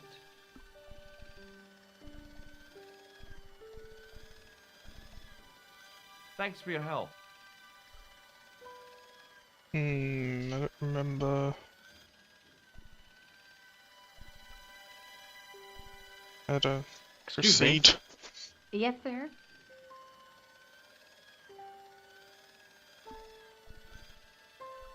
Has Marquet had a visit from a pair of gangsters? I should hope not. Can you describe them? A thin guy who looks like a weasel and his friend, the gorilla. Sounds as if they escaped from a zoo. Has Marquet been visited by a man in a clown costume? Oh, no. You haven't seen a man in disguise? Well, there's Theodore the bear, He comes every Thursday to entertain the children. Personally, I think he scares them half to death in that crummy old bear suit. If I was stuck on my back with tubes in every orifice, he's the last person I'd want to see. Look at this ID pass. So you're Merlin. Marquet's been asking for you. For me? Yes. He was shouting your name when they brought him in here. Now, let me see. He was on Ward B12, as I recall. Oh, he's being transferred to... Oh, dear. He's on Ward J2. That's... Nurse Grendel's ward. What's so bad about Nurse Grendel? She runs that ward like a South American prison. Keeping a well-disciplined ward isn't a crime, is it? Well disciplined. In the discipline and punishment stakes, she'd whip the butt off the Marquis de Sade. Everything, I mean everything, is done to a strict routine. 6 o'clock, alarm falls. 6:10, bowel movement, and woe betide anyone who doesn't have a result. Those patients of hers are like Pavlova's dogs. She sounds like a real nightmare. And then some. If Nurse Grendel is that bad, how come the authorities tolerate her? She's like part of the furniture. Oh, you mean she's been here a long time? No, I mean there's not a man in this clinic who hasn't sprawled out on her. I was beginning to get the picture. This woman was jealous, with a big green capital J. How do I find Nurse Grendel's ward? Down the corridor on the left, turn right at the senior consultant's washroom. Right again at the executive coffee lounge. Bear left past the administrator's sauna. And turn left at the end. That's J2. And good luck. Thanks for your help, ma'am. You're welcome.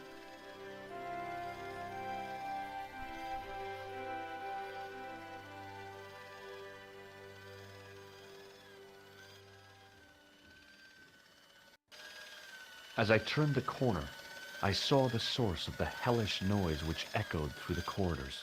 It was an industrial polishing machine with an odd-looking guy in tow.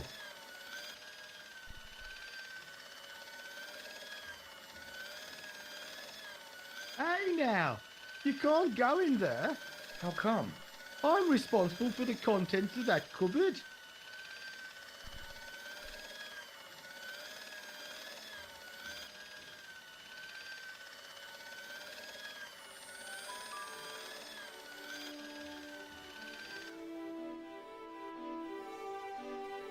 As I tugged the plug out of the socket, the polishing machine coughed, spluttered, and died. Mr. Shiny, what's wrong, pal?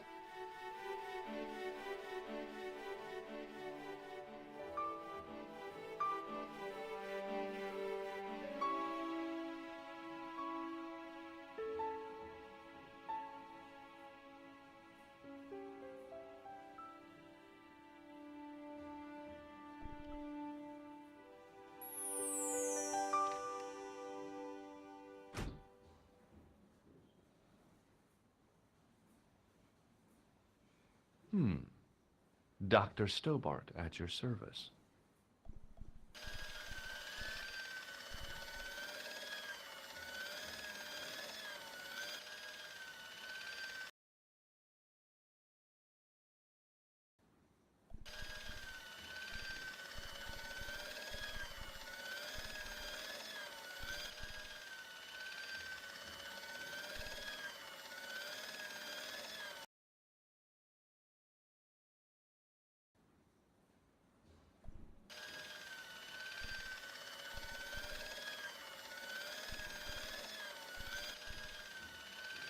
Hello.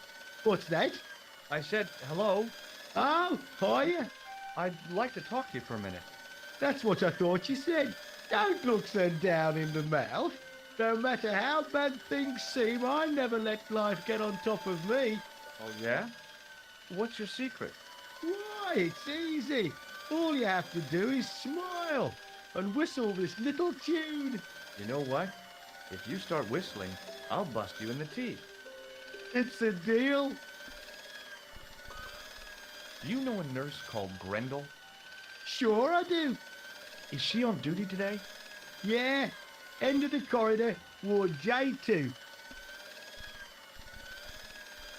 Do you know where I'd find a patient called Marquet? No, I'm not allowed on the wards with Mr. Shiny. Would Mr. Shiny be your polishing machine by any chance? Please, don't call him that. He's more of a friend than a machine. I've had Mr. Shiny for 3 years, and he's never let me down once. See you later. Yeah, take care now.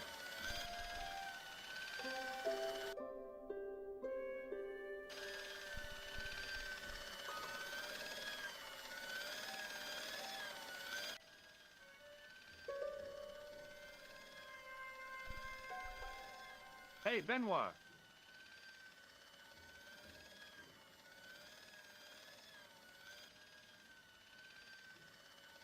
Yes, sir? Do you know the nurse on Ward J2? No, miss. This is my first day here. I can't wait to get my hands dirty. I was talking about treating my first patient, of course. I didn't mean I'd get my hands dirty with a nurse. See you later. Right. Excuse me, sir. You must be the new boy. Yeah, I must be. Well, stop wandering about and make yourself useful. Bernie, come here, boy. This is Benoit, my nephew. Can I trust you to look after him? Do your own babysitting, Gramps. Who do you think you are, anyhow? I am Felix Hagenmeyer. And may I say what an honor it is to meet you in person, sir. You are on my medical wall of fame. Right up there with Pasteur and Leary. I look on it as a privilege, no, an honor, to look after your nephew, sir. He is fresh out of medical school. It will open his eyes to see a real doctor on the job. I'll bet. Show him around. Let him see some real suffering. So long, Hagenmeyer. Hey, Benoit. There's no need. What do you... Forget it.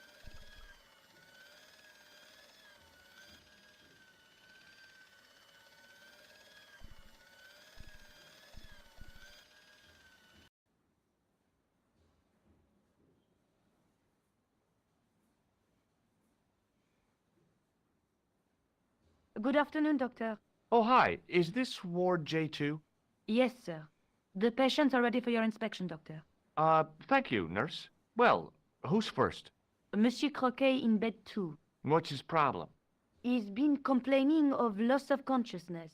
You'll need this, doctor.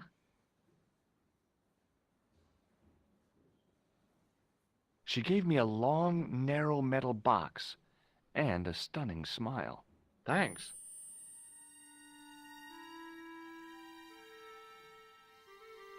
Hi, I'm Dr. Stobart.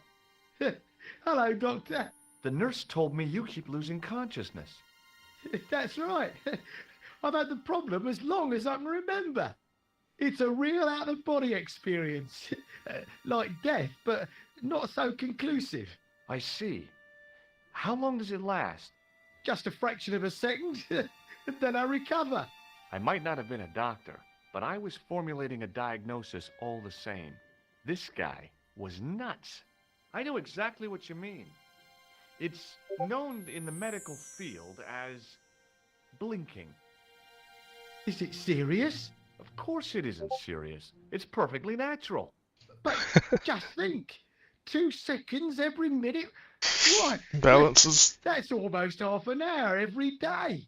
2 weeks out of every year spent in total darkness. I don't have time to listen to this baloney. Which bed is Marquet in? Yeah, he's round the corner, in solitary. What's the matter with him? I don't know, but the men who brought him in were wearing masks and rubber gloves. Hey, you're a doctor. How come you don't know? We doctors don't know everything. Then how come you act like you do? Has Marquet had any visitors? Nah, neither have I. That's the worst thing about being in hospital. You feel like the rest of the world has abandoned you. Well, you know how it is. Life goes on. Thanks for those comforting words. Yeah, fuck. Do you know what this piece of equipment is called? No, I don't.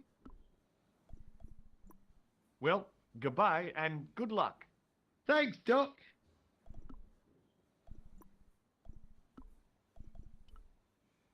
Hello again. Do you know what this piece of equipment is called? No. Hey, Benoit.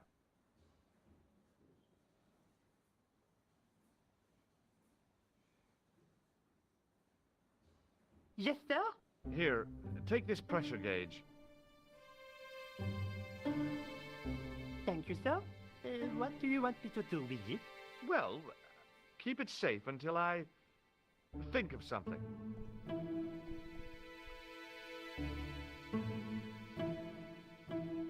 The graph showed a steady decline in his pulse rate and an increase in his blood pressure. It kind of shook me to see this guy's life reduced to a few jagged lines.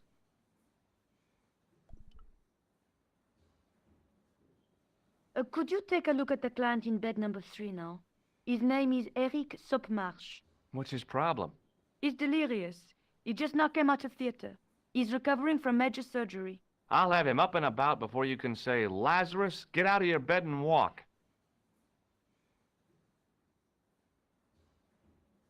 Hello? Anybody home? Who are you?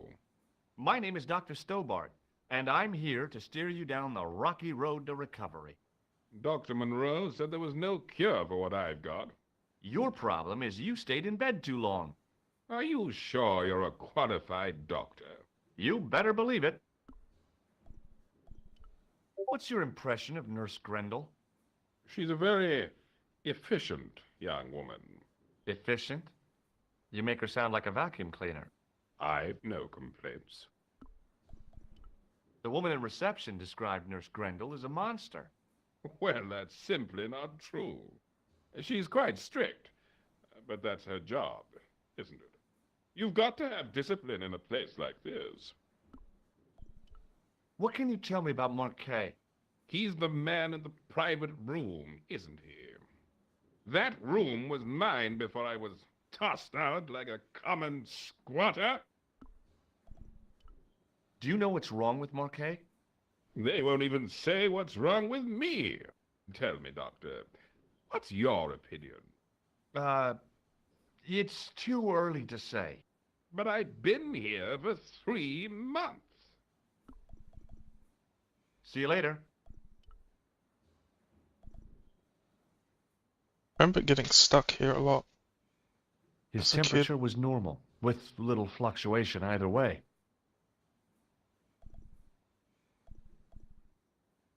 Hey, Benoit.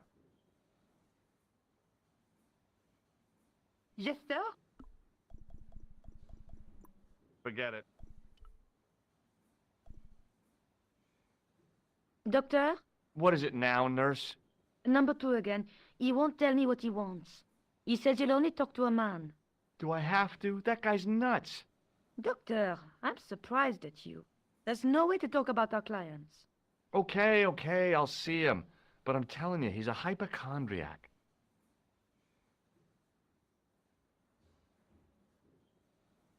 Hello again.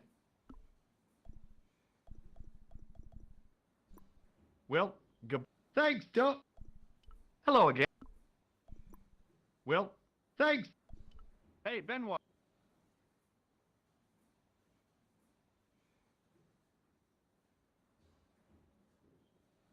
Yes, sir? Forget it.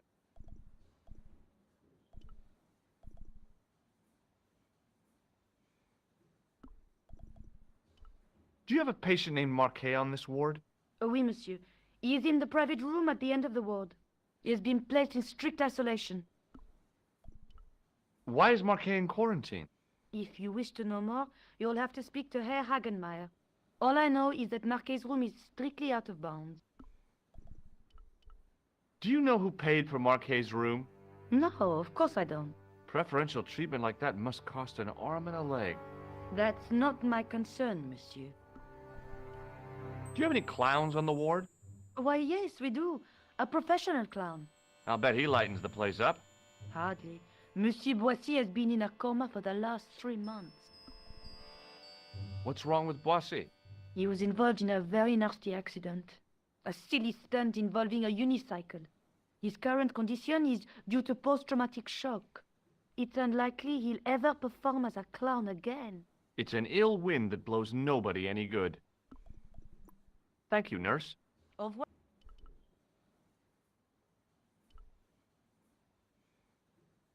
Doctor! What is it?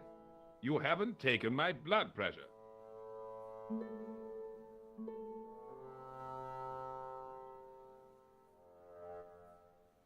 I can't take a satisfactory reading while you're excited like this. I'll come back later. Hey, Benoit.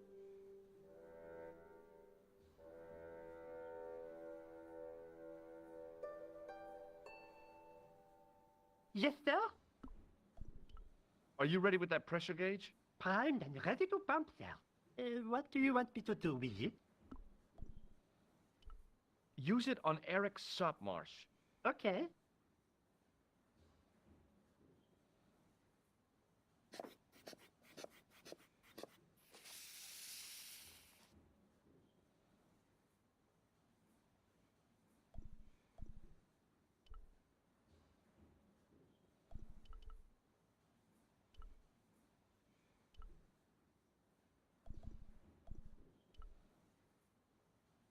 Rather you than me, pal.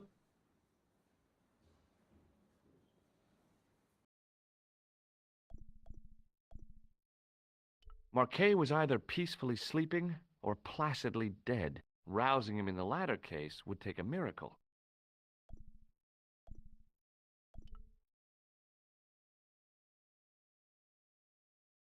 Marquet?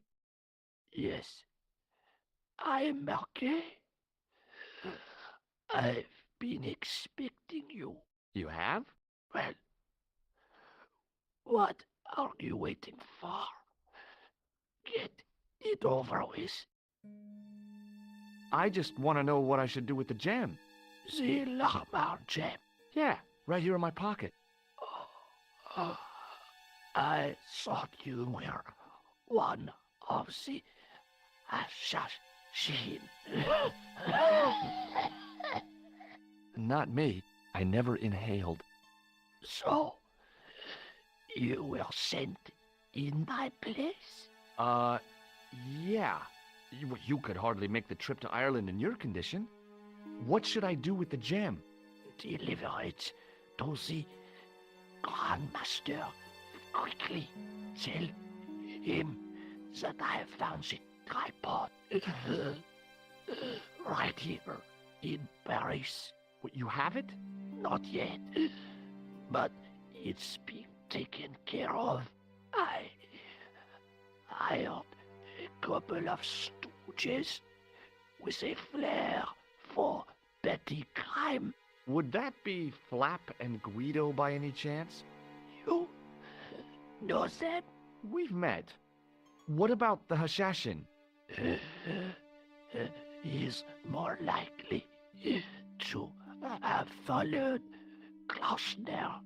He'll stop at nothing to prevent the reforging of the sword. And that's bad, is it? As for Klausner,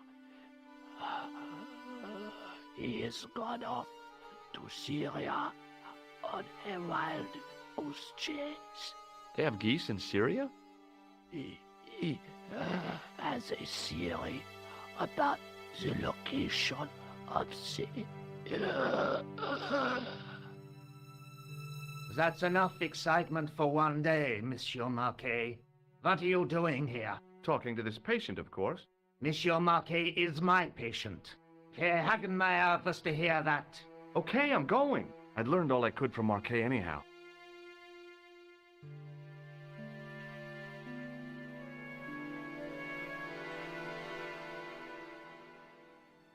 Oh, there you are, sir. I was just coming to look for you. I finished with your pressure gauge. Thanks, Bunny. What's that noise? It sounds as if someone's having a cardiac arrest. It's all right. The doctor's in there with him.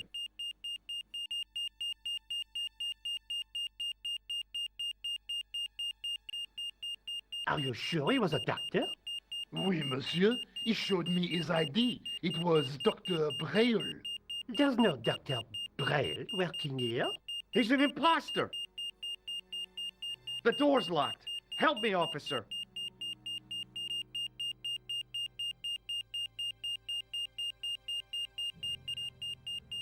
Stand back, monsieur.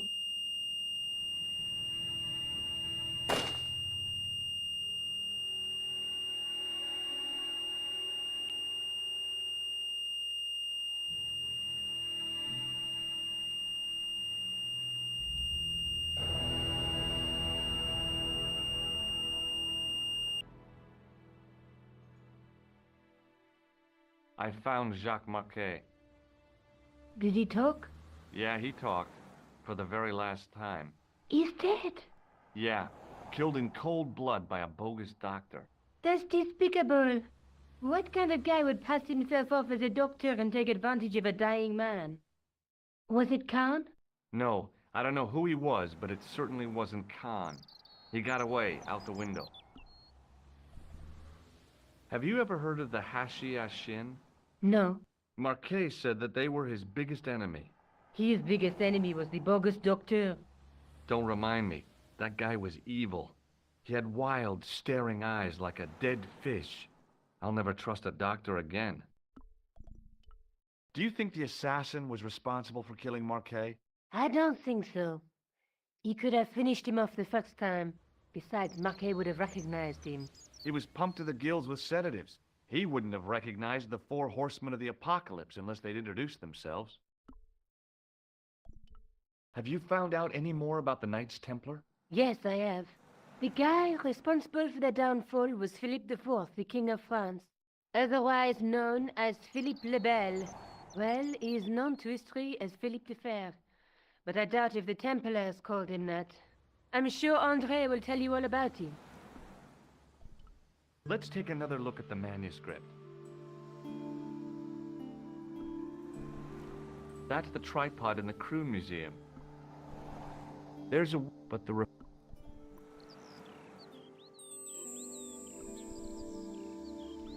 Can you think of any use for this? That's a thing for measuring blood pressure, isn't it? What are you doing with that? I picked it up in the hospital. It could be useful. You ought to take it back.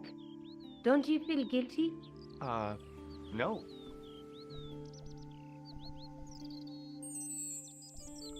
Did I show you this matchbook? Huh? Oh, yes. I guess I'd better go back and talk to that weirdo. Which one, Rousseau or Sergeant Mou? Oh, were you referring to André? I'll let you work it out.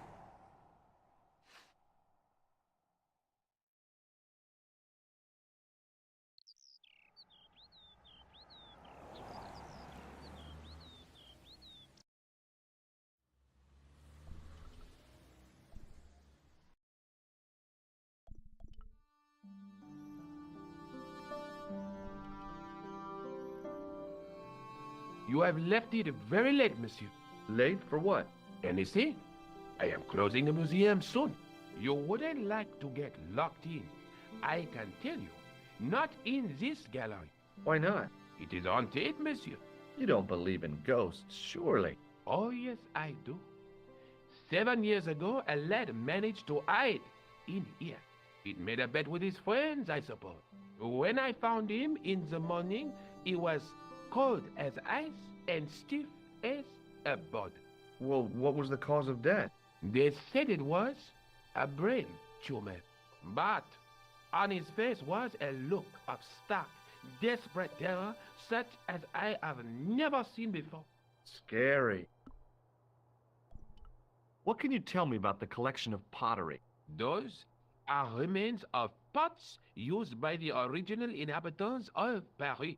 The Paris pot people. When did they move out? 15,000 years ago, monsieur.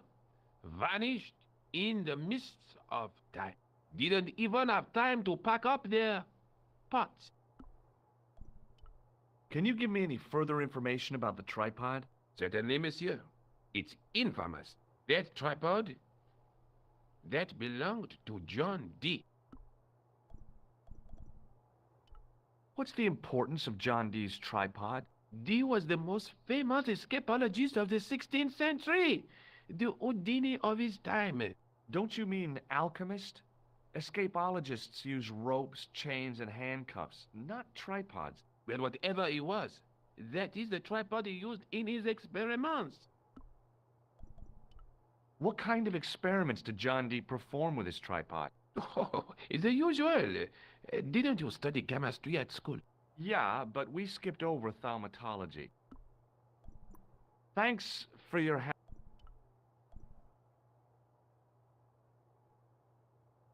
Hi, Andre. Hello, Georgie. Have you ever heard of the Hashashin? Why, yes, it was a radical Muslim sect whose name became synonymous with murder. It was formed in 11th century Persia, shortly before the Crusades. At roughly the same time as the Templars. Yes, they gave a new word to our language, Assassini, the assassins. How did the assassins get their name? From the legends surrounding the secrets of their initiation rites. A young man who sought to join the sect was given hashish until he drifted into dreams. He awoke to find himself in a fabulous garden with everything he could wish for. The freshest water, the most delicious food, the choicest hash, and the most delectable women imaginable. Cool. Do you have the address? I haven't finished the story. There was a price to pay for this taste of paradise. Wouldn't you just know it? The young man would wake the next day to find himself back in the real world. He was told that he'd been given a glimpse of the heaven reserved for holy martyrs. A heaven he would enjoy for eternity if he was willing to join the Hashashin. How did the assassins operate? Well, as I explained, the new recruits would be only too willing to die for the cause. They'd be instructed in the use of the dagger, poisons, and disguise. Then, the Grand Master of the sect would name an enemy of Allah. And they'd stop at nothing to eliminate that enemy. You got it. They were fearless and deadly. Does the cult of the assassins still exist? Take a look around at the world today. You tell me. What can you tell me about Philippe le Bel? He was responsible for the extermination of the Knights Templar. I know that, but why was Philip so hot to get rid of them? Mostly because he wanted to get his hands on their treasure. He had an enormous debt and a lifelong war with England to fund. Nice. The trouble was, the Templars were a highly respected holy order. If the Templars were so powerful, how did this Philippe dude wipe them out? By underhanded, dishonorable means, of course. The Pope was Clement V, a Frenchman. French, huh? Handy for Philippe. Fate had nothing to do with it. He was Philippe's puppet, planted to further his political ambitions. Philippe wanted the wealth of the Templars and used Clement to get it. So what was Philippe's plan? What happened? Sealed orders were sent out all over France, not to be opened until the appointed day. That day was Friday, July 13th. That's the origin of our superstition regarding that date. At dawn, throughout the whole of France, the Templars were arrested. It was the biggest bust in the history of the world. What happened to the Templars after their arrest? Philippe was out for blood, so he handed the Templars over to the Inquisition. Not surprisingly, they confessed to a sensational and sordid list of blasphemies. Like what? Oh, the sort of things you read about in the gutter press. devil worship, lewd sexual practices, spitting on the Holy Cross, that kind of thing. Well, that must have given their lawyers some headaches. Whether or not the accusations were true, this was not good publicity. Most of the charges were probably cooked up, but so were the Templars, literally. Hundreds of them were found guilty of heresy and flamed grilled at the stake. They died protesting their innocence. But surely Philippe had no proof of his charges against the Templars. A man will admit anything under torture. The Inquisition fabricated some nonsensical demon called Baphomet, and then suggested to the victims that this was what they worshipped. But they didn't have to agree.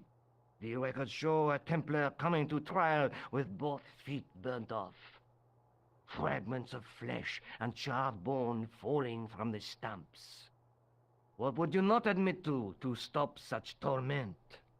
So there was no truth at all in the Baphomet accusations? Not a shred. Almost every victim described the idol differently. No, Baphomet never existed outside the sick minds of the Inquisitors. So Philippe stole the Templars' riches, huh? Oh no, they weren't stupid. The king's troops marched first on the temple in Paris, then to the Templar home port at La Rochelle.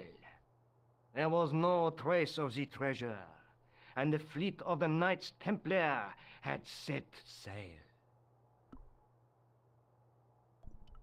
I think you ought to know that the tripod is going to be stolen.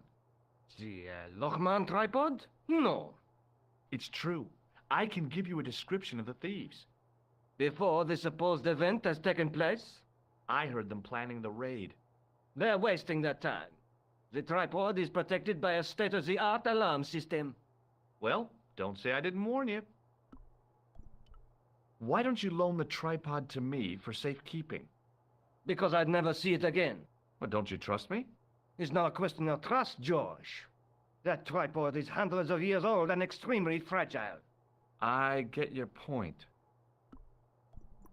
Thanks for your help, Andre. You're welcome.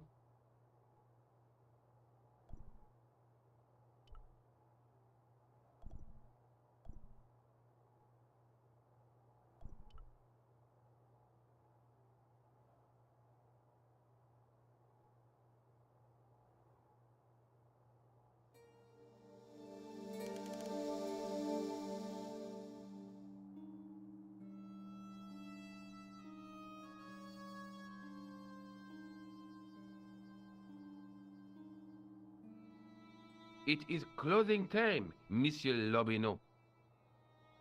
Already, there just aren't enough hours in the day. More than enough for me. I can't wait to get home and put my feet up. Eh bien, see you tomorrow. Good night, Monsieur.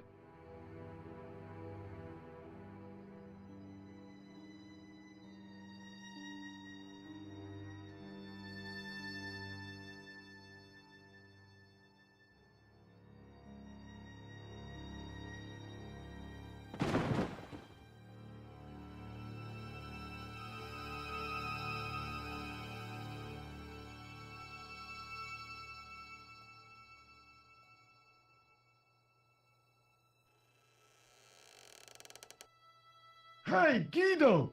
Look at this! Quit fooling around, you moron! Get your ass over here and bring that flashlight.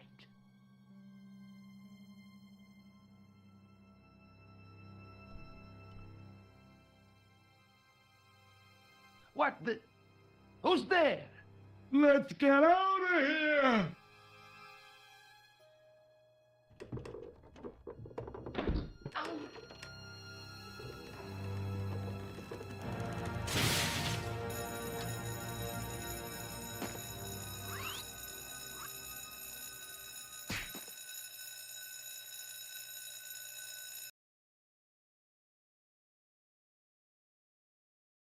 And when I woke up, I was at the police station. Luckily, I managed to persuade Rosso I was innocent. Poor George. What a mess. I bungled the whole thing. I don't think so. You made a pretty good job of distracting those two crooks. Yeah, but the killer got away with the tripod. No, he didn't. He's not the only one who can dress up in costume. You mean... it was you who stole the tripod? Oh, hell, Nico. I could have been shot. Those dogs are more likely to shoot their own feet. I just wish you'd told me your plans. We're supposed to be in this together. But how come you dressed up like a pantomime cat? Don't sulk, Georgie, please. Oh, rats. And don't call me Georgie. Oh, I really thought you'd be pleased. After all, we've got the tripod. Aren't you going to try putting the gem on the tripod? I guess so.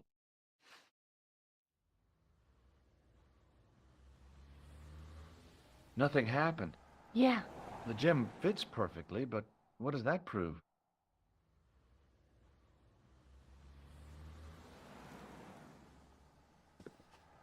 Maybe the tripod has to be in a certain location. There's nothing on the manuscript to indicate where, though, is there? Oh, by the way, I had a visit from André Lobineau. Oh, yeah. I hope you didn't mind me giving him your address. Not at all. It was lovely to see him again. He was over the moon when I showed him the manuscript. It's not often he gets that excited. He made a sketch of the knight's crest to take back to the museum. I believe he's identified the family who bear that crest. I sure hope so. Lobineau explained who the Hashashin were. Yeah? The cult of the assassins. Oh, boy! Let's take another look at the manuscript.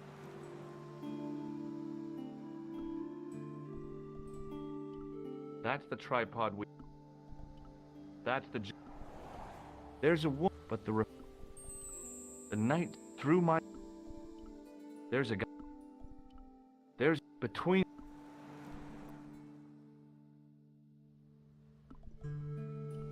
What do you think the purpose... On the manuscript, the gem is shown mounted on top of it.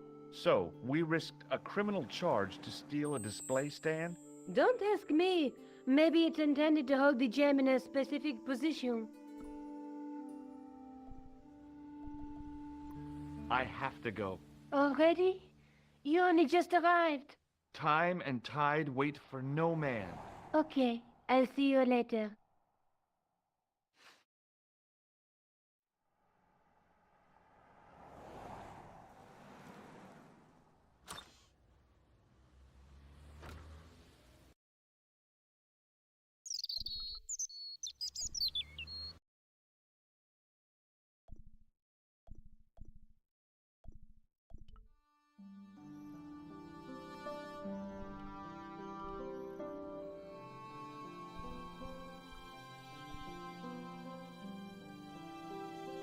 Hi, André. Hello, Georgie. What's with the long face? Haven't you heard? The tripod was stolen. No kidding. I just don't get it. So many other treasures, and the thieves choose the tripod. A modern-day alchemist, perhaps? Who knows? There's no shortage of crazies in Paris. Hey, I visited Nicole's apartment. Yeah, she told me you came by. Ooh, quite a fine Georgie boy. I didn't expect anything quite so sexy. I hope you're referring to the manuscript. Oui, of course. What did you make of the manuscript? It dates from the time of the Crusades. We guessed that from the Templar seal. It's a story and pictures like a modern-day comic book. What story does the manuscript tell? I don't know. It was probably produced for the tourist market. Tourists? Oh, oui, pilgrims in their thousands on their way to Jerusalem. The tourist trade is nothing new, you know. It's been around for centuries. Ever since Joshua made a packet I'm not taking a break anyway. Get some from food. the walls of Jericho. Have you deciphered any of the images on the manuscript? There's very little I can be sure about. The slang of the bull could be a reference to Mithras. Who's he? A Persian god, almost as popular as Christ at one time. The only thing I can be sure of is the knight. He's Spanish. How can you tell that? The writing on the shield, the reference to Ave Maria. No self-respecting knight from Northern Europe would have borne a coat of arms like that. Can you identify the knight's coat of arms? I already did, Georgie. He's a member of the De Vasconcelos family from the Costa Calida. Were they famous? No, they're not mentioned after the 15th century. Oh. The spotlight of history moved on. They're probably long dead. Do you think the manuscript could be the map to the Templar treasure? Frankly, no. That's too far-fetched. The manuscript is interesting enough and a rare find, but that's all. Wouldn't it be terrific if it was a map, though? The treasure of the Knights Templar. A romantic notion, Georgie, but extremely improbable. Thanks for your help, Andre. You're welcome.